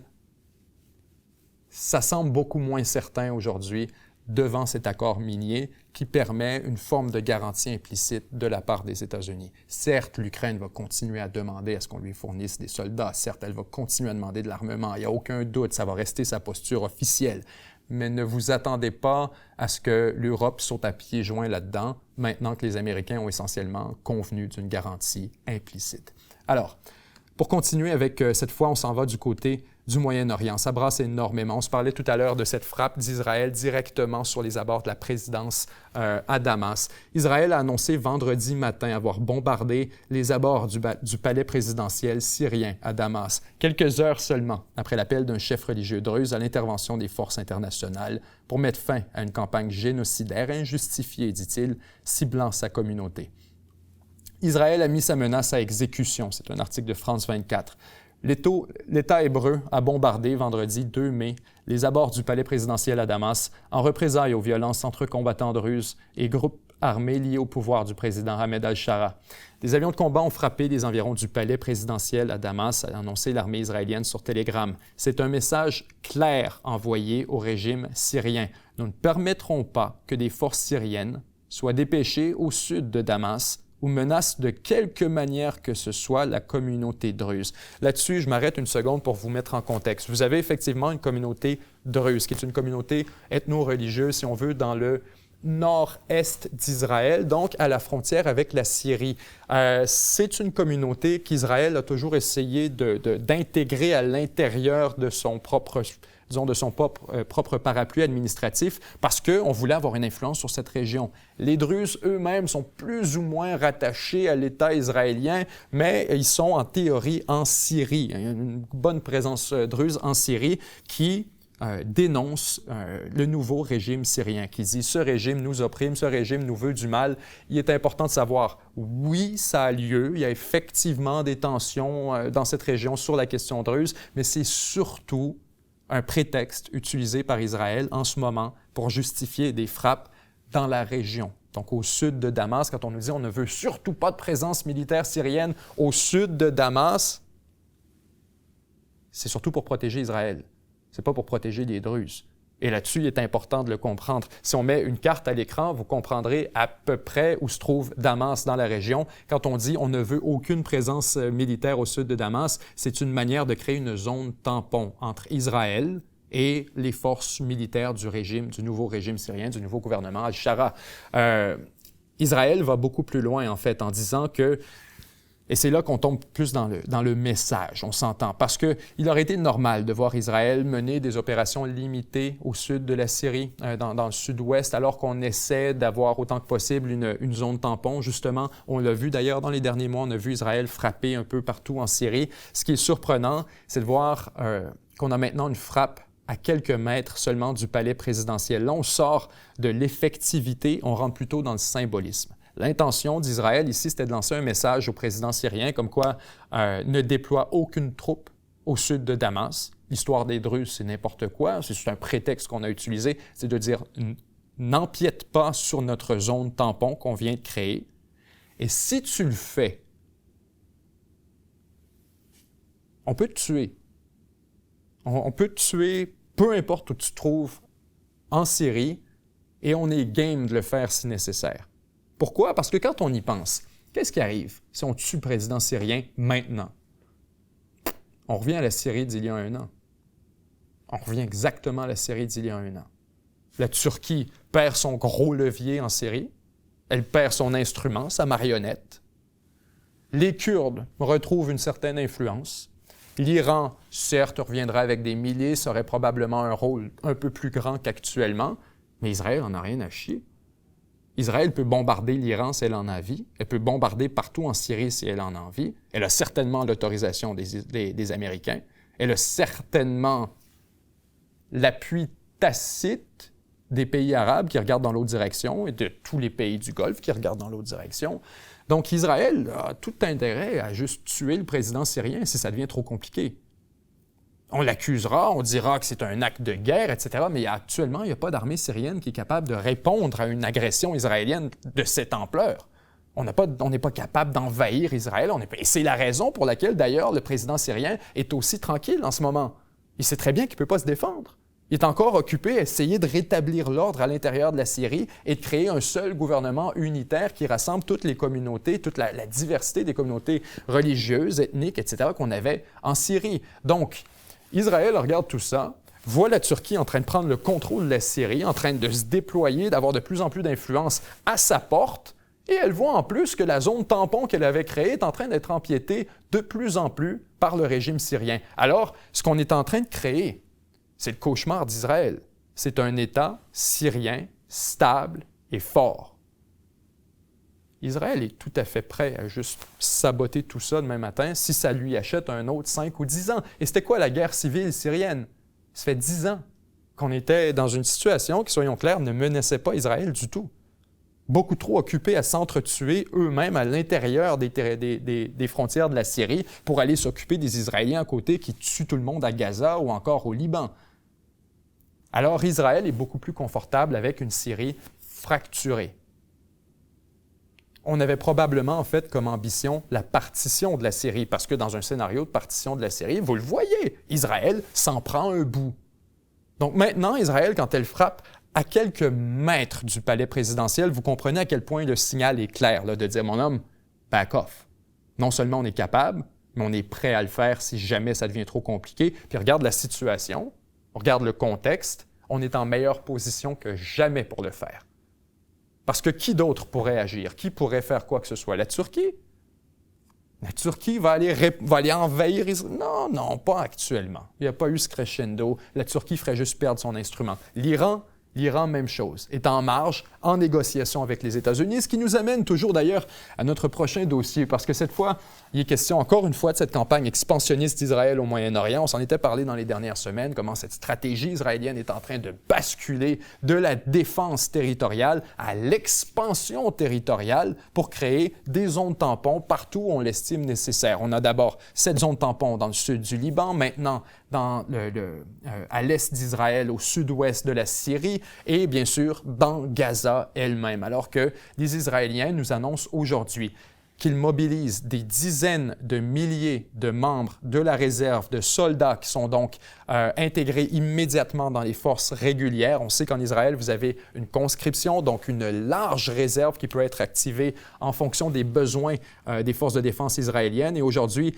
l'IDF, les forces de défense israéliennes, convoquent 50 000 environ nouveaux soldats pour qu'ils rejoignent les forces avec l'objectif, nous dit-on, d'accroître l'offensive de Gaza. Ça, c'était il y a quelques jours, alors que le cabinet israélien est encore dans le processus décisionnel, à décider qu'est-ce qu'on va faire exactement à Gaza. Ce n'était pas annoncé et confirmé.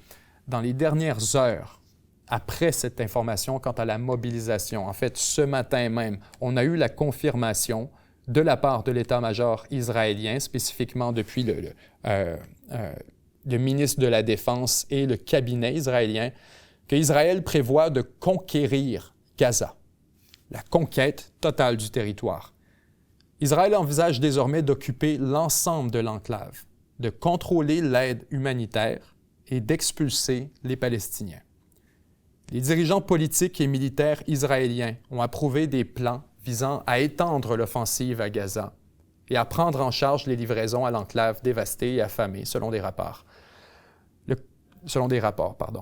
Le cabinet de sécurité du premier ministre Benjamin Netanyahou a approuvé à l'unanimité le projet de faire appel à des réservistes et de confier à l'armée israélienne la responsabilité de l'approvisionnement en nourriture et autres fournitures vitales des 2,3 millions de personnes qui souffrent sous le blocus du territoire palestinien. Des agences de presse ont rapporté que des responsables israéliens ont suggéré que les plans incluaient la conquête et l'occupation de toute la bande de Gaza. L'offensive élargie pourrait aller jusqu'à toute l'enclave, a rapporté l'agence de presse Reuters. Le plan comprendra, entre autres, la conquête de la bande de Gaza et la prise des territoires, le déplacement de la population de Gaza vers le sud pour sa protection. La source a ajouté que Netanyahou continue de promouvoir le plan du président Donald Trump pour le départ volontaire des Palestiniens de l'enclave, ce fameux plan Mar-a-Lago. Le gouvernement israélien a rejeté les affirmations des groupes humanitaires comme quoi ce serait le bordel, bien qu'il ait bloqué l'entrée de toutes les fournitures le 2 mars, soit 16 jours avant la reprise de la guerre. Donc, vous avez effectivement une catastrophe humanitaire à Gaza en passant depuis les dernières semaines. On en parle constamment, c'est une catastrophe humanitaire constante et permanente.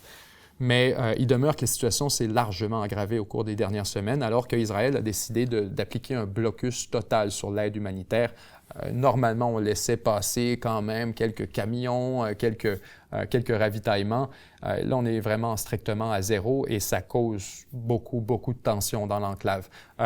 Des manifestations majeures en passant non pas contre Israël, mais contre le Hamas. Alors que les gens dénoncent la présence du Hamas, leur incapacité à approvisionner, à gérer justement l'aide humanitaire. Et de plus en plus, à quoi on assiste à l'intérieur de la bande de Gaza, c'est à des groupes criminalisés, indépendants du Hamas, qui sont lourdement armés et qui vont cambrioler la population, piller les sites de distribution d'aide humanitaire. Et donc, ça aggrave encore plus la situation. En fait, hier, je lisais, le Hamas a commencé à exécuter publiquement beaucoup de ces pilleurs pour lancer un message. Et on accuse Israël, d'ailleurs.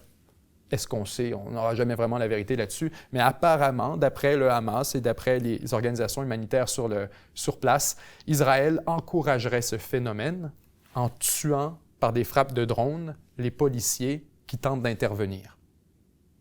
Lorsque ces fameux pillages se produisent ou que les pilleurs, les criminels tentent de s'évader, la police les prenne en poursuite et ils sont visés par des frappes de drones d'Israël. Ce qui invite Hamas et les organisations locales à dire: est-ce que ces groupes sont appuyés par Israël pour causer encore plus de tensions à Gaza et pour faire contester l'autorité du Hamas? Et là, c'est ce qu'on voit. C'est beaucoup de gens qui sont en colère contre le Hamas qui sortent et on voit des manifestations qui remettent en doute l'autorité du Hamas sur la bande de Gaza. Alors, oui, cette situation humanitaire qui est en train complètement de dégénérer à l'intérieur de la bande de Gaza. Et on se disait au départ, bien, quel est le endgame? Pourquoi? Je ne sais plus de nourriture qui rentre parce que fuck you. Ça n'a aucun sens. C'était de la torture, littéralement. L'excuse qui nous était donnée par Israël, c'était de dire « Ouais, mais c'est parce que le Hamas prend les livraisons d'aide humanitaire et les distribue à ses propres soldats et c'est comme ça qu'il se maintient. » Même si c'était le cas, disons que ce serait plus ou moins légitime comme prétention. Mais bref, les Israéliens ont décidé d'arrêter. Et maintenant, on comprend pourquoi.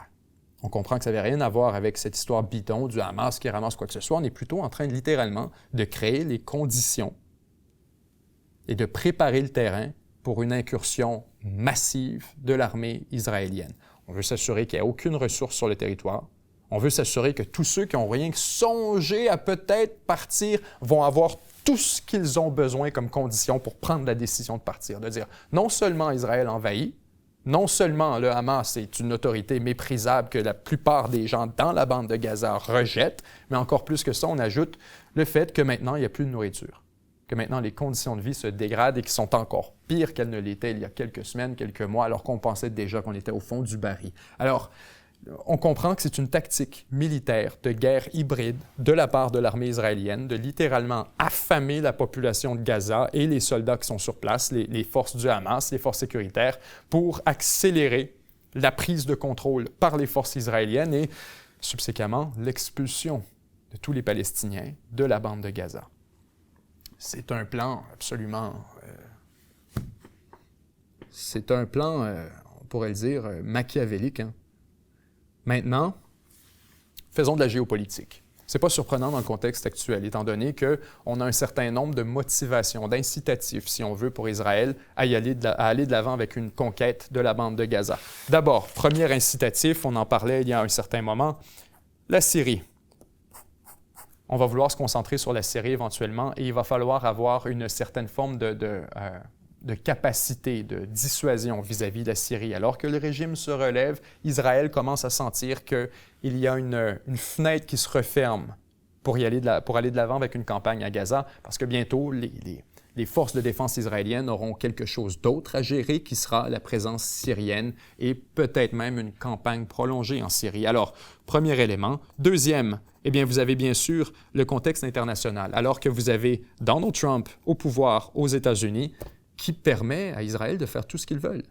Jamais dans 1000 ans, une administration Biden, Harris, Obama, peu importe qui vous voulez, même Bush, aurait permis aux Israéliens de prendre contrôle de la bande de Gaza et d'expulser les Palestiniens. Ce genre de politique, ça n'aurait jamais été permis. C'est permis parce qu'on a un président américain, Donald Trump, qui est hautement favorable, pour ne pas dire acquis à la cause israélienne et qui est prêt à tout leur servir sur un plateau d'argent. Donc, Trump, c'est le deuxième facteur. Troisième grand facteur incitatif, une motivation pour Israël à aller de l'avant maintenant, la faiblesse de ses adversaires.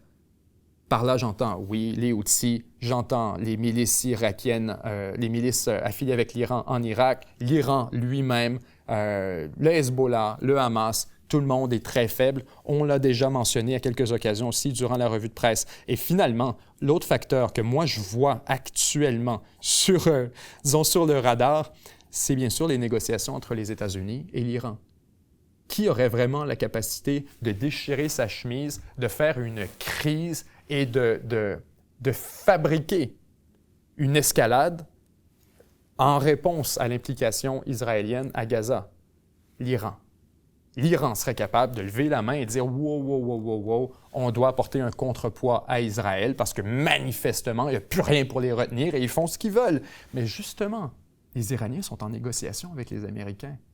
Ils sont en négociation pour une entente nucléaire. Et ça, là-dessus, moi, j'ai un doute que peut-être que les Israéliens ont fait un pari.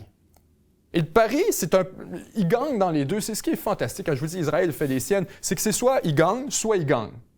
Soit ils réussissent à, effectivement, on attaque Gaza, soit ça déclenche une réaction iranienne parce qu'ils sont en négociation avec les États-Unis. Et, écoute, ils n'ont pas le choix de faire quelque chose. Ils voient bien qu'Israël s'en va à Gaza et c'est un peu une humiliation pour l'Iran. Si jamais ils décident de faire quelque chose, de lancer des missiles, de répondre, d'utiliser les outils, peu importe, ça sabote à peu près les négociations avec les États-Unis. Ou du moins, ça les ralentit, ça y nuit beaucoup, alors que les Américains essaient de contenir l'Iran, de les amener à la table et de dire on va vous normaliser à condition que X, Y, Z, on va vous donner un programme nucléaire, etc.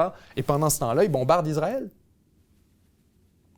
Alors, soit vous avez Israël qui essaie de saboter les négociations, ou soit, l'autre option, ils gagnent quand même, ils font juste profiter des négociations. Sachant que, dans le pire des cas, l'Iran fait rien. Dans le pire des cas, l'Iran, non, voit qu'elles ont les mains attachées, voit que justement une action serait nuisible à ses propres intérêts, favoriserait la posture israélienne, briserait les négociations et donc décide de ne rien faire. Et ce que ça crée, c'est une fenêtre stratégique fantastique pour Israël de passer de l'avant. D'aller à Gaza, de prendre le territoire au complet, de le conquérir et de présenter l'Iran devant le fait accompli. C'est pas l'Iran qui va reconquérir Gaza une fois que c'est entre les mains d'Israël. Et on comprend en ce moment ce qu'Israël veut faire. D'ailleurs, quand on nous parle de contrôler l'aide humanitaire, c'est l'administration de la bande de Gaza. Ça aussi, on en parlait beaucoup à la revue de presse au cours des derniers mois. Je disais, c'est probablement l'objectif final, c'est l'administration. C'est pas le contrôle direct. On va essayer de l'administrer en contrôlant les fonds, l'argent, maintenant l'aide humanitaire. Et ce que veut faire Israël, c'est oui, bien sûr, donner l'aide, mais aussi faire de l'identification biométrique en même temps. Et ça, je ne l'invente pas, c'est littéralement les Israéliens disent ouvertement, voici ce qu'on va faire. Oui, on va fournir l'aide humanitaire, on va vous fournir les repas.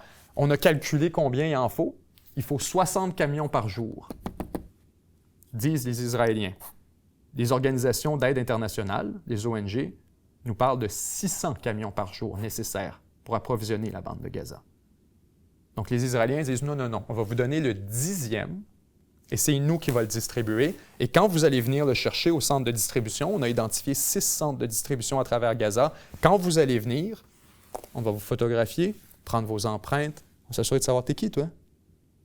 Où t'habites? Donc, ça devient un programme de renseignement de l'armée israélienne à échelle massive où là, on va entrer en contact avec chacun des Palestiniens, on va être en mesure de savoir à qui on donne de l'aide et surtout de ficher tout le monde. Et vous comprenez que la communauté internationale aussi est en colère, spécifiquement les agences d'aide qui étaient sur place, les organisations sans but lucratif, les ONG qui étaient déjà actives. Eux, ce qu'ils voient, c'est oui, les Israéliens qui vont aggraver une crise humanitaire, on s'entend, il y a certainement cet élément, mais il y a aussi un autre élément. On vient de les rayer de la carte. Ces organisations reçoivent des dizaines de millions de dollars chaque année pour mener leur mandat. Ils ont un conseil d'administration, ils ont un directeur, ils ont des voitures, ils ont des bureaux, ils ont un QG. Il faut payer tout ça. Et comment on le paye? C'est des frais administratifs qui sont perçus à travers, le pot total.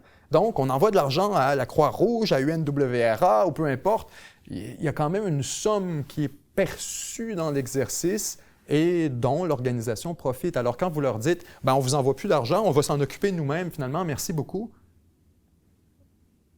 Vous venez de fermer une de leurs plus grosses succursales. Quand on parle de Gaza pour l'assistance internationale, il y a quelques endroits où l'industrie de l'aide humanitaire est très active. Mais là, quand on arrive à Gaza, c'est un des gros cœurs névralgiques de ça. Alors, les Israéliens sont aussi en train d'enlever disons, d'enlever un des jouets des organisations internationales. Puis je sais que c'est affreux d'en parler comme ça, mais on ne peut pas évacuer le fait que ces organisations y ont un intérêt, d'une certaine manière, à ce que le conflit se continue, parce que ça justifie la présence, parce que ça permet d'avoir des ressources additionnelles, parce que ça permet d'avoir de l'attention, de la crédibilité. Donc, quand on les évacue, on dit « on s'en occupe nous-mêmes », eux, ils ne sont pas contents.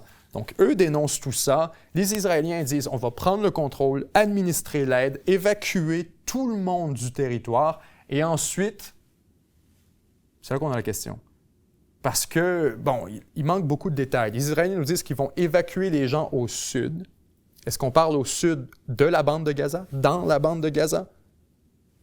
C'est pas impossible. On pourrait les envoyer vers Rafah, près de la frontière avec l'Égypte, concentrer tout le monde là-bas, mais c'est déjà très densément peuplé, Gaza. Donc, l'idée de concentrer tout le monde, d'en vider le 2/3 pour les envoyer dans un seul tiers, c'est un peu tiré par les cheveux. Les Israéliens nous disent au sud de la bande de Gaza. Est-ce qu'on parle de l'Égypte?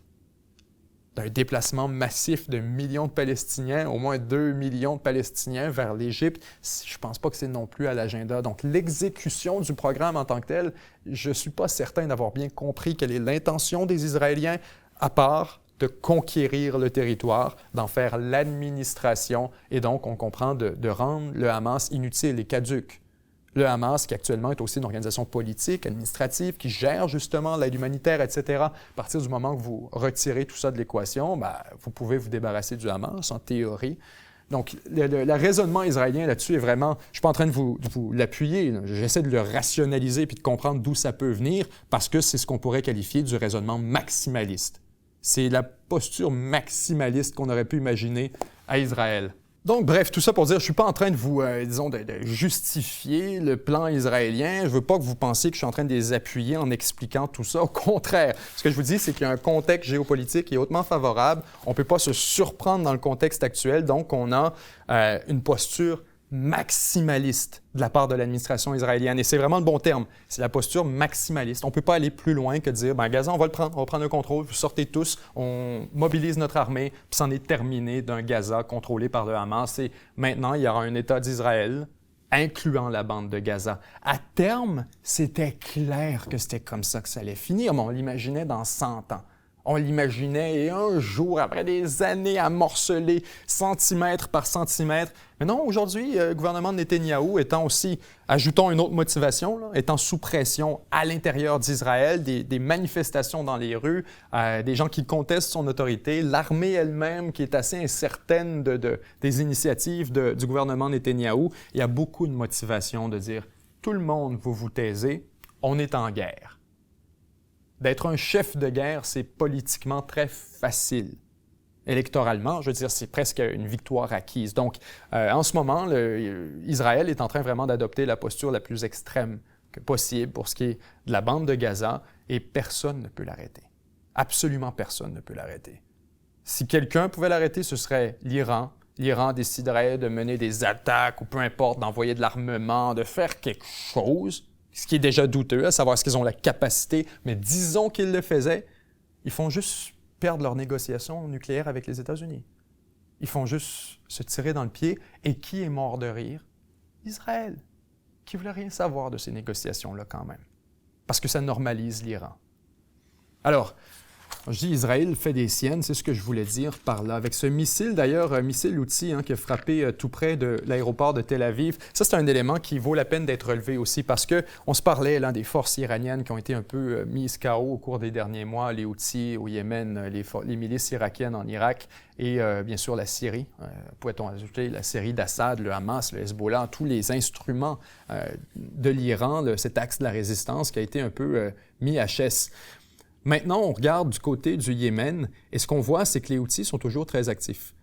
Que malgré une campagne de bombardement rigoureuse de la part des Américains, alors qu'on a frappé déjà des centaines de cibles sur le territoire yéménite. D'ailleurs, cette semaine, en passant, on a su que les Américains ont bombardé un centre de détention de réfugiés, 62 morts. On a fait croire au début que non, on a des sites militaires, ce qu'on vient de constater après coup. On a eu des images de tout ça, une enquête visuelle du New York Times notamment qui est fantastique là-dessus, où on a identifié que les bombes qui ont fait exploser un un centre de détention pour migrants africains étaient des bombes américaines. Par les fragments, par les étiquettes, etc. On est en mesure de confirmer que c'était effectivement une frappe américaine qui avait détruit ce centre de détention qui, en passant, était parfois utilisé à des fins militaires, mais qui, cette fois, contenait des dizaines, sinon une centaine de détenus africains qui étaient des migrants, donc qui traversaient, on présume, vers le nord, et que les Américains, par manque de renseignements, par manque d'informations, mauvaise donnée de ciblage, tout simplement par confusion ou malveillance, ont frappé directement un site bourré d'innocents, disons-le. Alors, tout ça pour dire, les Américains ont été d'une campagne très, très intense au Yémen, quitte à même ne pas trop faire attention où est-ce qu'ils frappent. On n'a pas entendu parler de ça nulle part en Occident, en passant de ce genre de crimes de guerre. Et cette semaine, les Houthis ont répondu. Très souvent, les Houthis essayaient de lancer des missiles, tant sur les navires américains, on vise les croiseurs américains, on vise le porte-avions, tous ceux qui sont en région. On essaie un peu de lancer, c'est de la gesticulation, on essaie de montrer qu'on existe encore. On lance un missile en sachant très bien qu'il va être intercepté. Et donc un autre, et un autre, et un autre. Et à chaque fois, les Américains en font grand bruit de dire « On nous a attaqués à partir du Yémen ». Et on lit les petites lignes, on réalise personne, il n'y a rien qui est arrivé. Une attaque qui est interceptée ou qui est tombée dans l'eau à côté du navire. Il n'y a jamais vraiment de dommages. Cette fois, les Houthis ont été en mesure non seulement de lancer un missile et de toucher leur cible, mais de toucher leur cible en Israël, à des centaines de kilomètres. Donc, je vous avoue que j'ai vu cette nouvelle au départ. Je me disais, quoi? Mais comment c'est seulement possible? Et s'avère-t-il qu'on se pose exactement la même question, tant du côté des Américains, des Israéliens, que des Yéménites eux-mêmes, des Houthis. Ils sont comme « What? » On les a eus. Ils sont eux-mêmes surpris total de voir ça, parce que normalement, ce genre de missile est relativement facile à intercepter. Du moins, on a beaucoup d'équipements sur place qui auraient permis d'intercepter un missile de la sorte. On en a mentionné tout à l'heure un élément, les systèmes de défense aérienne Patriot qui sont sur place. Vous avez aussi un système encore plus avancé déployé par les Américains, le fameux système THAAD, le THAAD, qui est sur place depuis un certain moment. On appelle le Thermal High Velocity, quelque chose Interceptor. Mais c'est tout un système qui est très, très, très avancé pour justement les missiles balistiques à longue distance. Et on l'a raté.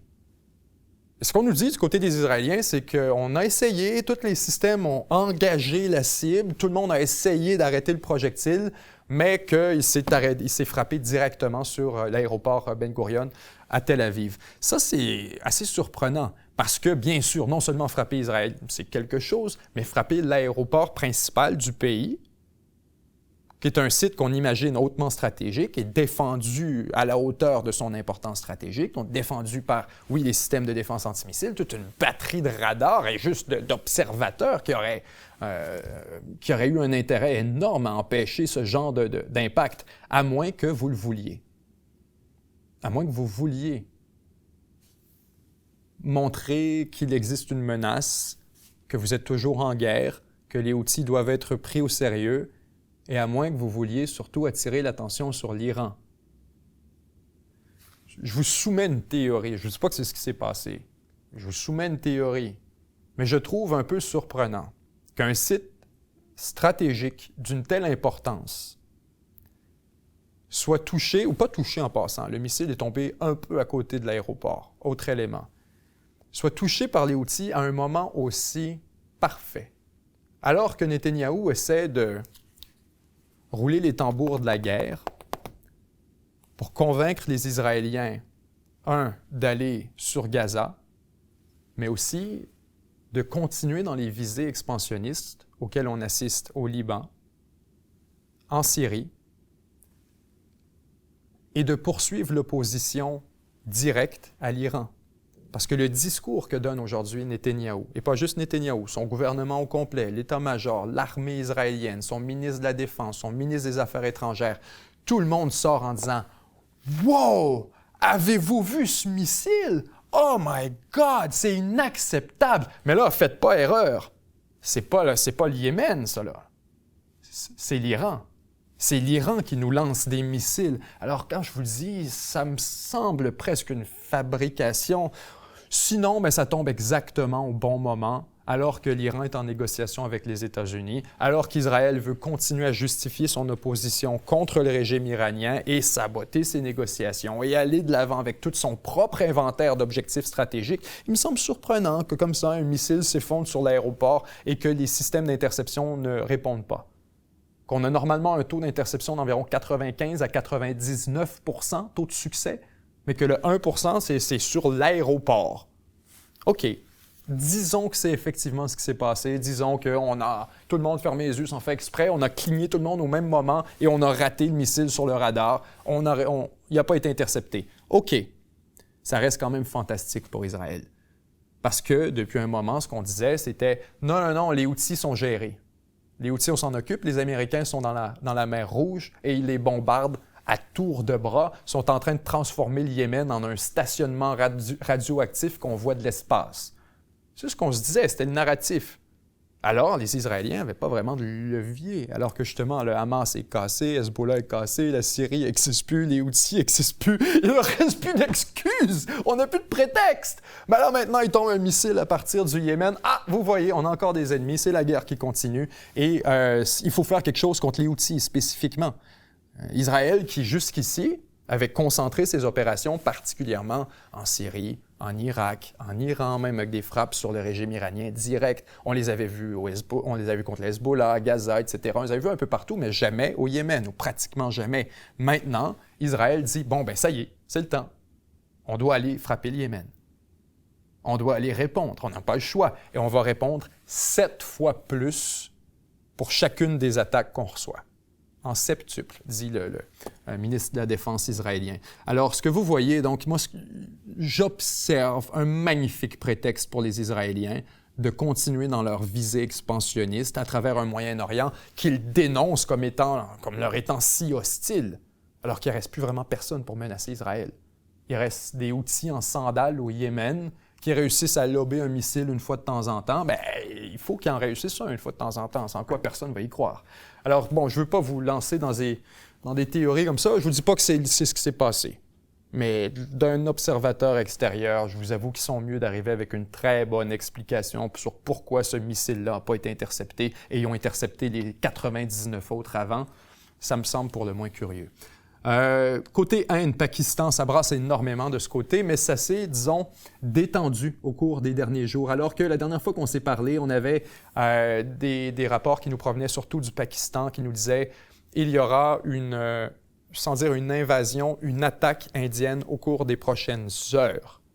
Comme quoi on avait des informations très solides que l'armée indienne préparait des frappes aériennes spécifiquement sur le territoire pakistanais pour aller frapper les groupes terroristes qu'on accuse d'être impliqués dans l'attaque en Inde, directement là où ils se réfugient. Les Pakistanais étaient donc sur un état d'alerte, se sont mis à tester des missiles, se sont mis à surtout lancer des messages à leurs alliés, à demander un appui explicite. Et c'est un peu ce qui a détendu la situation. Alors que l'Inde, de son côté, était vraiment en phase de planification. On se préparait à frapper. On se demandait qu'est-ce qu'on devait frapper, qu'est-ce qu'on devait détruire du côté pakistanais et jusqu'où on devait aller. Est-ce qu'on s'en tient à une frappe aérienne? Est-ce qu'on y va avec des opérations navales? Est-ce qu'on y va avec des opérations terrestres? Il y a vraiment beaucoup de possibilités là-dessus. Et ce qui est en train de détendre l'atmosphère, eh bien, c'est le potentiel d'une escalade régionale. C'est paradoxal, mais ce qui détend l'atmosphère, c'est que soudainement, la Chine s'est impliquée. La Chine a levé la main en disant « Non, on ne veut pas d'une guerre avec l'Inde. » Parce que tout le monde sait que si une guerre éclate entre le Pakistan et l'Inde, la Chine sera impliquée comme alliée du Pakistan. Donc, la Chine dit « on ne veut rien savoir de ça pour un ensemble de raisons. Un, ils ne sont pas prêts. Deux, c'est que ça nuirait énormément à la Chine. Qui est allié de l'Inde? La Russie. La Chine et la Russie ont des très bonnes relations.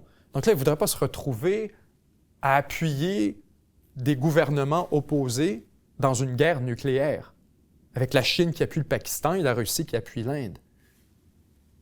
L'un arme le Pakistan, l'autre arme l'Inde. Il y a un échange d'armes qui est très, très, très important des deux côtés. On a des avions de chasse chinois pour les Pakistanais, l'inverse pour ce qui est des Indiens. On a acheté quelques avions américains récemment, mais c'est surtout de l'armement russe. Donc, vous avez la Russie, la Chine, les deux qui sont en train de tenir leur chien au bout de la laisse, d'une certaine manière.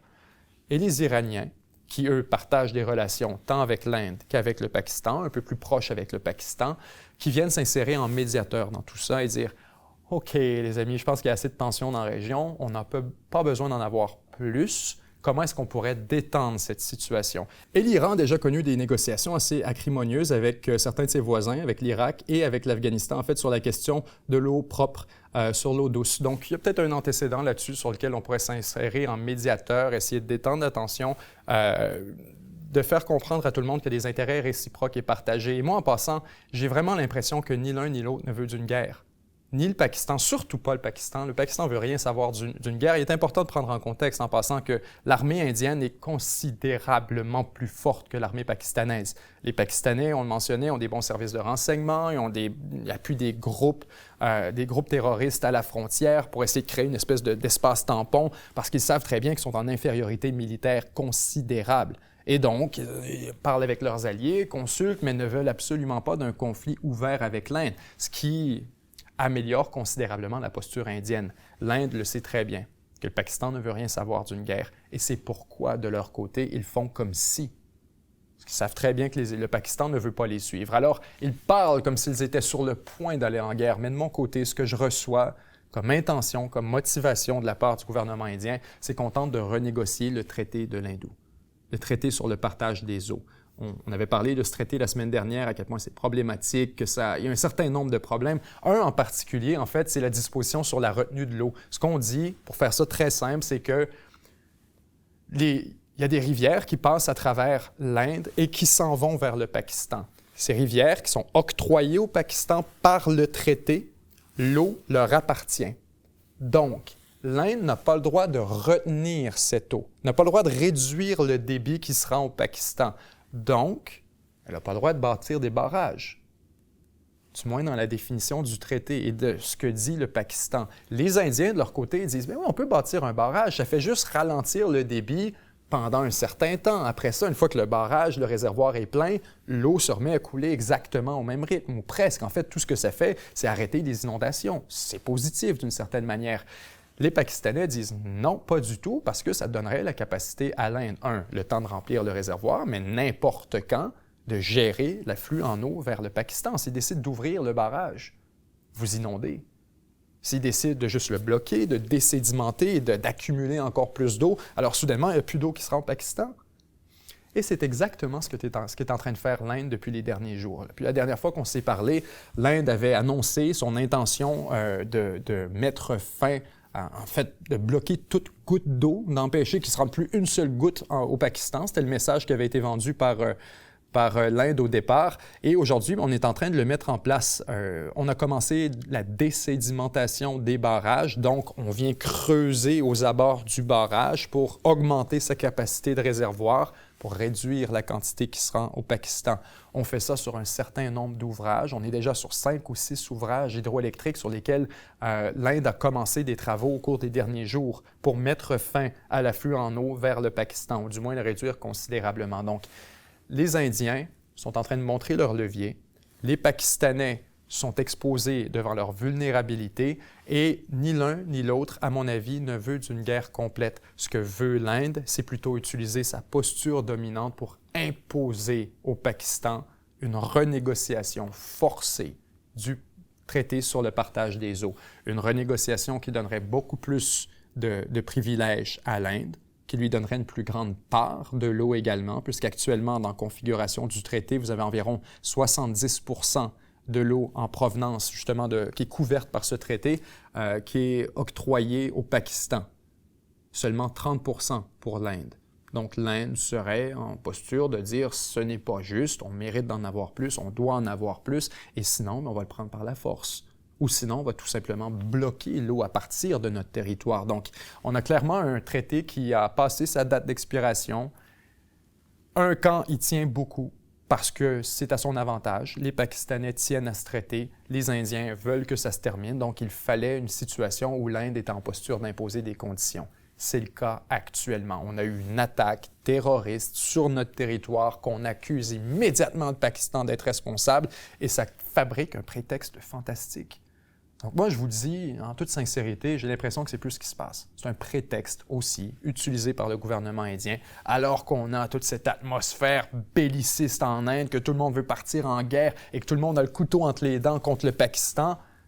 C'est le temps maintenant de faire des propositions controversées que normalement la population aurait trouvées dangereuses, irresponsables.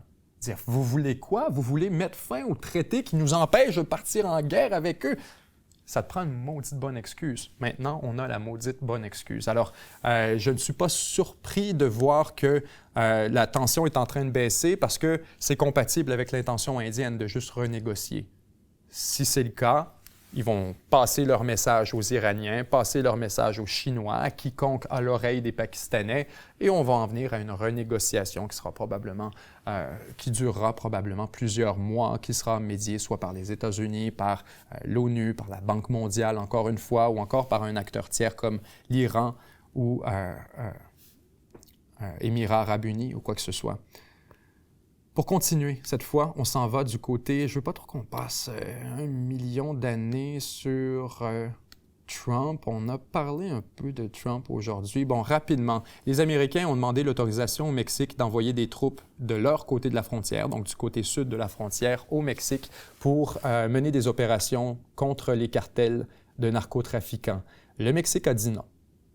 Le Mexique a refusé. Donc, la présidente Claudia Sheinbaum, qui a été on ne peut plus claire, tant en privé qu'en public avec Donald Trump, faisant savoir que c'est son pays. Elle serait prête à collaborer avec les États-Unis, mais seulement avec les Américains sur leur territoire et les Mexicains de leur côté. Ça va certainement frustrer l'administration américaine un peu, mais il faut dire que ce n'est pas non plus une grosse perte parce que certes, les cartels de narcotrafiquants ont un certain rôle dans le trafic du fentanyl, etc., mais ils ne sont pas opposés aux États-Unis, au sens où les cartels, au contraire, sont sont pas motivés par des... On en parlait d'entrée de jeu, ce n'est pas une motivation idéologique, ce n'est pas une motivation politique. Ils n'ont rien contre les États-Unis, ils veulent faire de l'argent, tout simplement. Ils veulent faire le plus d'argent possible dans le temps imparti qu'ils ont avec une position de pouvoir dans le cartel ou avec un rôle d'influence quelconque. Tous ceux qui sont là veulent tout juste tirer autant que possible. Alors, au contraire, ils ont tendance à essayer de ne pas s'antagoniser les Américains, à essayer d'être en paix avec les États-Unis pour qu'eux regardent ailleurs et qu'ils puissent faire leur business en paix. Dès au contraire qu'il y a des cartels qui entrent en contact avec des Américains, que ce soit pour un enlèvement, à chaque fois, c'est de la confusion, c'est une erreur, c'est jamais volontaire. Et d'ailleurs, il est arrivé un épisode absolument spectaculaire dans lequel des membres du cartel, est-ce que c'était Sinaloa? Je crois que c'était Sinaloa, avaient pris des otages américains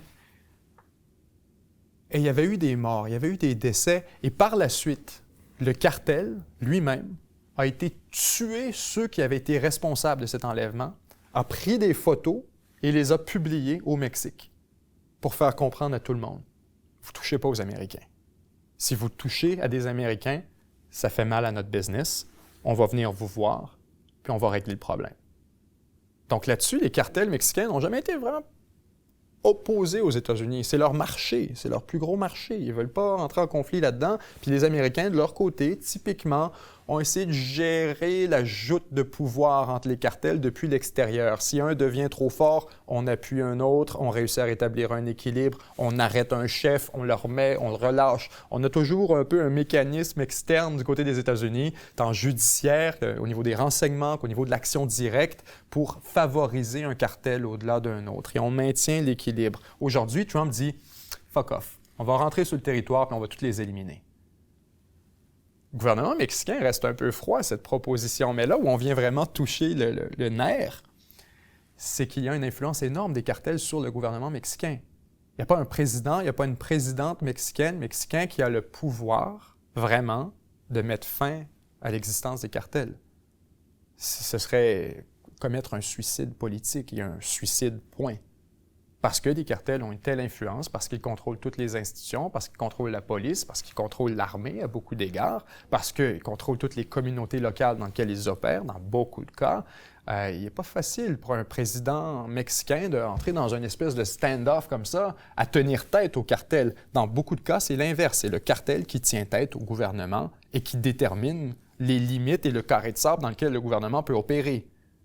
Alors, vous êtes dans une discussion avec Donald Trump, président américain, vous êtes président mexicain, votre pouvoir dépend de l'autorisation que donnent les cartels de votre place, et que si à partir du moment où ils veulent plus rien savoir de vous comme président, ils s'en débarrassent tout simplement. Et là, les Américains vous disent qu'ils vont se débarrasser des cartels, rentrer l'armée et toutes les éliminer. D'un côté, il faut vous dire, fantastique, on en finit enfin. D'un autre, si vous êtes réaliste, vous verrez, ça ne fonctionnera pas. Tout ce qui va se produire, c'est qu'ils vont me remplacer, moi, et qu'ils vont trouver un président qui va résister à ça. Alors, Mme Sheinbaum, peut-être aurait-elle voulu faire venir l'armée américaine, peut-être aurait-elle voulu enfin se débarrasser de l'influence de ces cartels, mais elle n'a même pas la liberté de le faire. Elle n'a même pas la liberté de le faire. Alors, certes, elle peut dire à Trump, c'est une question de souveraineté, etc., peut-être. Mais il y a aussi une question juste du contexte local au Mexique. Un président ne peut pas décider d'affronter les cartels directement comme ça. Et en fait, c'est une grosse raison pourquoi Trump veut envoyer l'armée. Pour jouer l'avocat du diable, c'est qu'il n'y a aucune institution autoritaire au Mexique qui a la crédibilité, les moyens ou la volonté d'affronter directement les cartels. La police est noyautée, infiltrée de tous les bords. L'armée est infiltrée, noyautée de tous les bords. Gouvernement infiltré, noyauté. Toutes les institutions civiles sont sous une forme de contrôle effectif des cartels. Donc Trump, de son côté, dit « Vous allez vous débarrasser des cartels. Comment? Vous envoyez qui? L'armée est contrôlée. Des forces gouvernementales, vous allez former une escouade spéciale. Elle va être infiltrée après 2 secondes. Vos policiers sont tous infiltrés.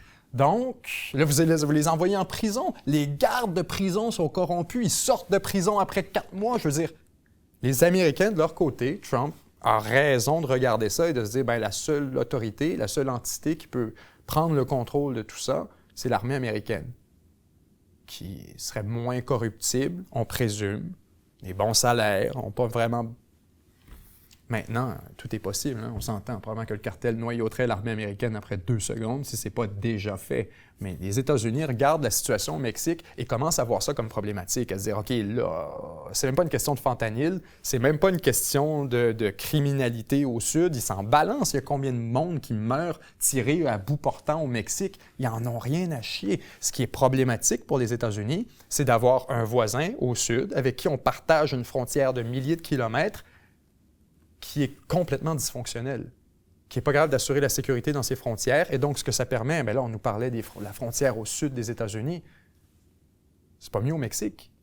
Si vous avez un État qui est pas capable de gérer à l'intérieur de ses frontières, ça rentre, ça traverse le Mexique au complet. Les mouvements migratoires, c'est beaucoup des raisons pourquoi il est aussi facile de traverser le Mexique, c'est qu'il faut juste payer la bonne personne, il faut juste se plugger avec les cartels, et vous êtes en mesure de se rendre jusqu'aux États-Unis. Fait que là, les Américains regardent le Mexique de plus en plus comme un État problématique, un État dysfonctionnel avec qui ils ne sont pas capables d'interagir parce que, justement, peu importe le message que tu passes au président, c'est lu après 5 minutes par le cartel qui vont donner leur opinion et qui vont donner leurs directives.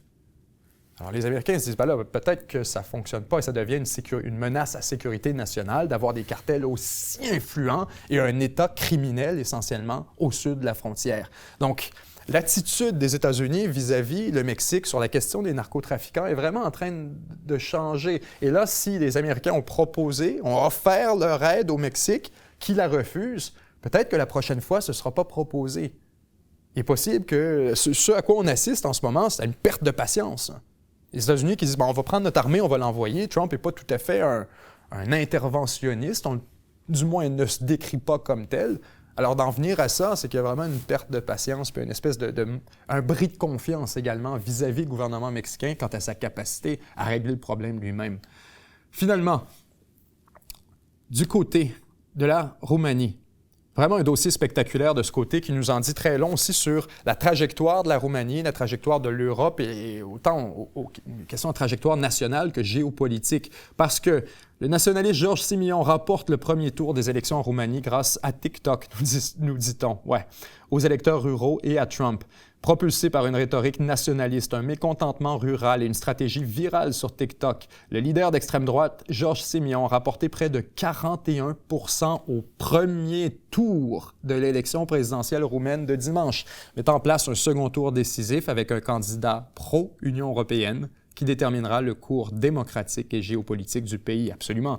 Le candidat d'extrême droite à la présidentielle, Georges Simion, s'est hissé en tête avec 41 % des voix lors d'un nouveau scrutin largement considéré comme un référendum sur l'avenir politique du pays, en raison des antécédents de l'élection précédente, bien sûr. Ses plus proches rivaux, le maire de Bucarest a reçu 21 % et le libéral chevronné Crin Antonescu a reçu 20 %, ont été largement distanciés. Effectivement, le second tour prévu le 18 mai l'opposera au maire pro-Union européenne de Bucarest lors d'un vote qui déterminera si la Roumanie poursuit sa voie pro-européenne ou s'oriente vers un modèle nationaliste ancré dans la rhétorique dure de Simion et son adoration pour le président Donald Trump. De marginal à précurseur, les Roumains se sont rendus aux urnes en novembre dernier pour ce qui devait être une élection présidentielle de routine. C'est cette réélection, justement, dont il était question tout à l'heure. Mais après que les services de renseignement roumains ont averti que la Russie avait interféré dans le scrutin, qui a propulsé l'outsider d'extrême droite, Călin Georgescu, vers la victoire, malgré des sondages à un seul chiffre avant le scrutin, la Roumanie a pris la décision sans précédent d'annuler l'élection et d'en organiser une nouvelle. C'est un événement qu'on avait couvert à la revue de presse très rapidement pour mettre en contexte un peu. La Roumanie s'en va en élection présidentielle. On a quelqu'un qui était très bas dans les sondages, nous dit-on une figure populiste d'extrême droite, M. Georgescu, qui sort gagnant au premier tour de l'élection. Ça introduit une surprise, mais la grande surprise est surtout venue ensuite de la réponse de l'État à travers les services de renseignement qui ont résisté à cette élection en disant « on annule les résultats, on recommence l'élection ». On comprend parce qu'ils n'étaient pas contents des résultats, mais le prétexte qu'on avait donné, c'est « la Russie avait les mains dans le processus ». Comment? Pas en manipulant les votes, pas en manipulant les urnes, mais en appuyant à travers TikTok un candidat spécifique, le candidat qui a gagné à ce moment. Donc, à travers le commentaire des services de renseignement qui ont publié un rapport de renseignement qui, normalement, aurait dû être confidentiel. On a décidé de le rendre public pour convaincre la population que les Russes avaient été les deux mains dans l'élection. Et donc, il faut annuler cette élection avec cette espèce de candidat infréquentable qui ne veut pas de l'Union européenne, qui ne veut pas de l'OTAN, qui veut un discours nationaliste, un peu trumpiste. Alors, maintenant, on organise une nouvelle élection, deuxième tour, on disqualifie le premier candidat. Et qui gagne le premier tour de cette nouvelle élection?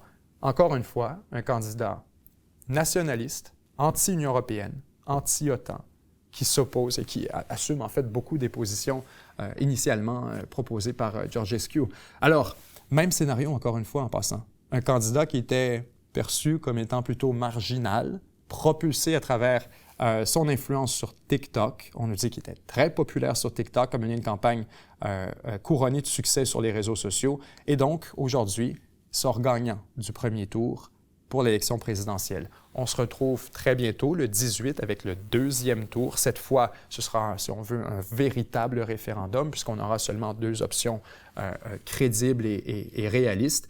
Et on pourrait y aller avec un changement de trajectoire majeur pour ce qui est de la Roumanie, parce que effectivement, ce qu'on a devant nous, c'est un point tournant. D'un côté, l'Union européenne, plus d'intégration, un rapprochement, surtout au niveau militaire, au niveau stratégique, alors que l'Europe essaie de se consolider sur ces enjeux.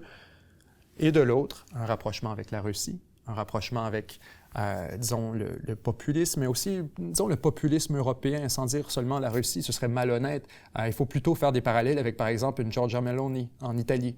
C'est plus ce genre de populisme nationaliste auquel on assiste, de dire le America First de Donald Trump, c'est ce genre de thème, beaucoup plus. Alors, c'est loin d'être bon pour l'Union européenne, et moi, ce que ça me dit particulièrement, en passant, c'est « You get the policies you deny ». C'est vrai pour les États-Unis, c'est vrai pour la France, c'est vrai pour le Canada, c'est vrai pour la Roumanie, c'est vrai pour tous les pays du monde. Vous avez les politiques que vous niez. Aussi longtemps on décide de regarder dans l'autre direction et de déclarer un politicien, un mouvement, une idée, une proposition, peu importe, une idéologie comme étant infréquentable, espèce de bande de fous, jamais on peut vous donner le pouvoir. Plus on agit comme ça et on fait de l'obstruction, plus on se retrouve avec une claque au visage encore plus puissante éventuellement lorsque ce mouvement finit par refaire surface. On l'a essayé avec Donald Trump. On a essayé d'étouffer le mouvement et de l'empêcher rien que de s'exprimer. On a fait la même chose avec le Rassemblement national en France. On pourrait faire la même chose. Ce n'est pas une question de gauche ou de droite, là. C'est une question de censure. À partir du moment où on censure un discours qui existe dans la population, il a tendance à s'amplifier et à se radicaliser. Parce que le problème qui est dénoncé par ce mouvement, que ce soit l'immigration, que ce soit peu importe, que ce soit l'écart de la richesse, peu importe ce que vous voulez, les gens qui voient ce problème s'aggraver pendant des années à militer contre et pour une solution, ils font seulement se radicaliser et voir que la solution qu'ils proposaient initialement est plus applicable, il faut aller beaucoup plus loin. Alors ces gens qui voulaient initialement un Călin Georgescu qui aurait pu être vu comme presque une option modérée dans le contexte. Aujourd'hui, on leur a interdit. Ils se sont retournés, ont décidé d'y aller avec une option encore plus radicale dans cette direction et d'être encore plus manifestes dans leur intention de briser avec l'Union européenne. Donc, on a vu la même chose au Canada. On a vu, c'est un classique. Plus on repousse une idéologie, plus elle va finir par faire surface et jaillir avec encore plus de force. En France, il faudra être excessivement prudent avec le dossier Marine Le Pen. Moi, c'est la première chose qui me vient en tête parce que, encore une fois, watch out, you get the policies you deny. Le Canada a refusé de parler d'immigration pendant des années jusqu'à ce qu'il en soit forcé. A refusé de parler de fiscalité pendant des années jusqu'à ce qu'il soit obligé de le confronter et que ce soit une urgence. On a refusé de parler d'enjeux militaires, stratégiques, de nos alliances, de nos partenariats, jusqu'à ce que ça devienne obligatoire et urgent. Alors, you get the policies you deny. Pour ce qui est de la Roumanie, ils ont essayé de nier le droit de la population à s'élire un gouvernement qu'ils estiment en adéquation avec leurs ambitions, avec leur volonté. Bien, ils vont seulement le faire encore plus fort lorsque vous leur donnez l'opportunité. Donc, il y a quelque chose de fascinant là-dessus. Il y a une leçon à retenir pour les autres pays de l'Union européenne, les autres démocraties libérales, à dire, écoutez, vous pouvez décider de tenir le pot fermé, mais éventuellement, ça va vous défoncer la main puis ça va faire encore plus mal. Alors voilà, ça fait pas mal le tour de nos dossiers pour aujourd'hui. Il y avait la question des mines en milieu sous-marin, mais je pense qu'il y en aura encore pour un autre 15-20 minutes. C'est bien amplement de dossiers pour aujourd'hui. Donc, je vous remercie beaucoup. On se revoit la semaine prochaine, même heure, même journée pour notre prochaine revue de presse. D'ici là, semez l'amour, partagez l'espoir. Je vous aime.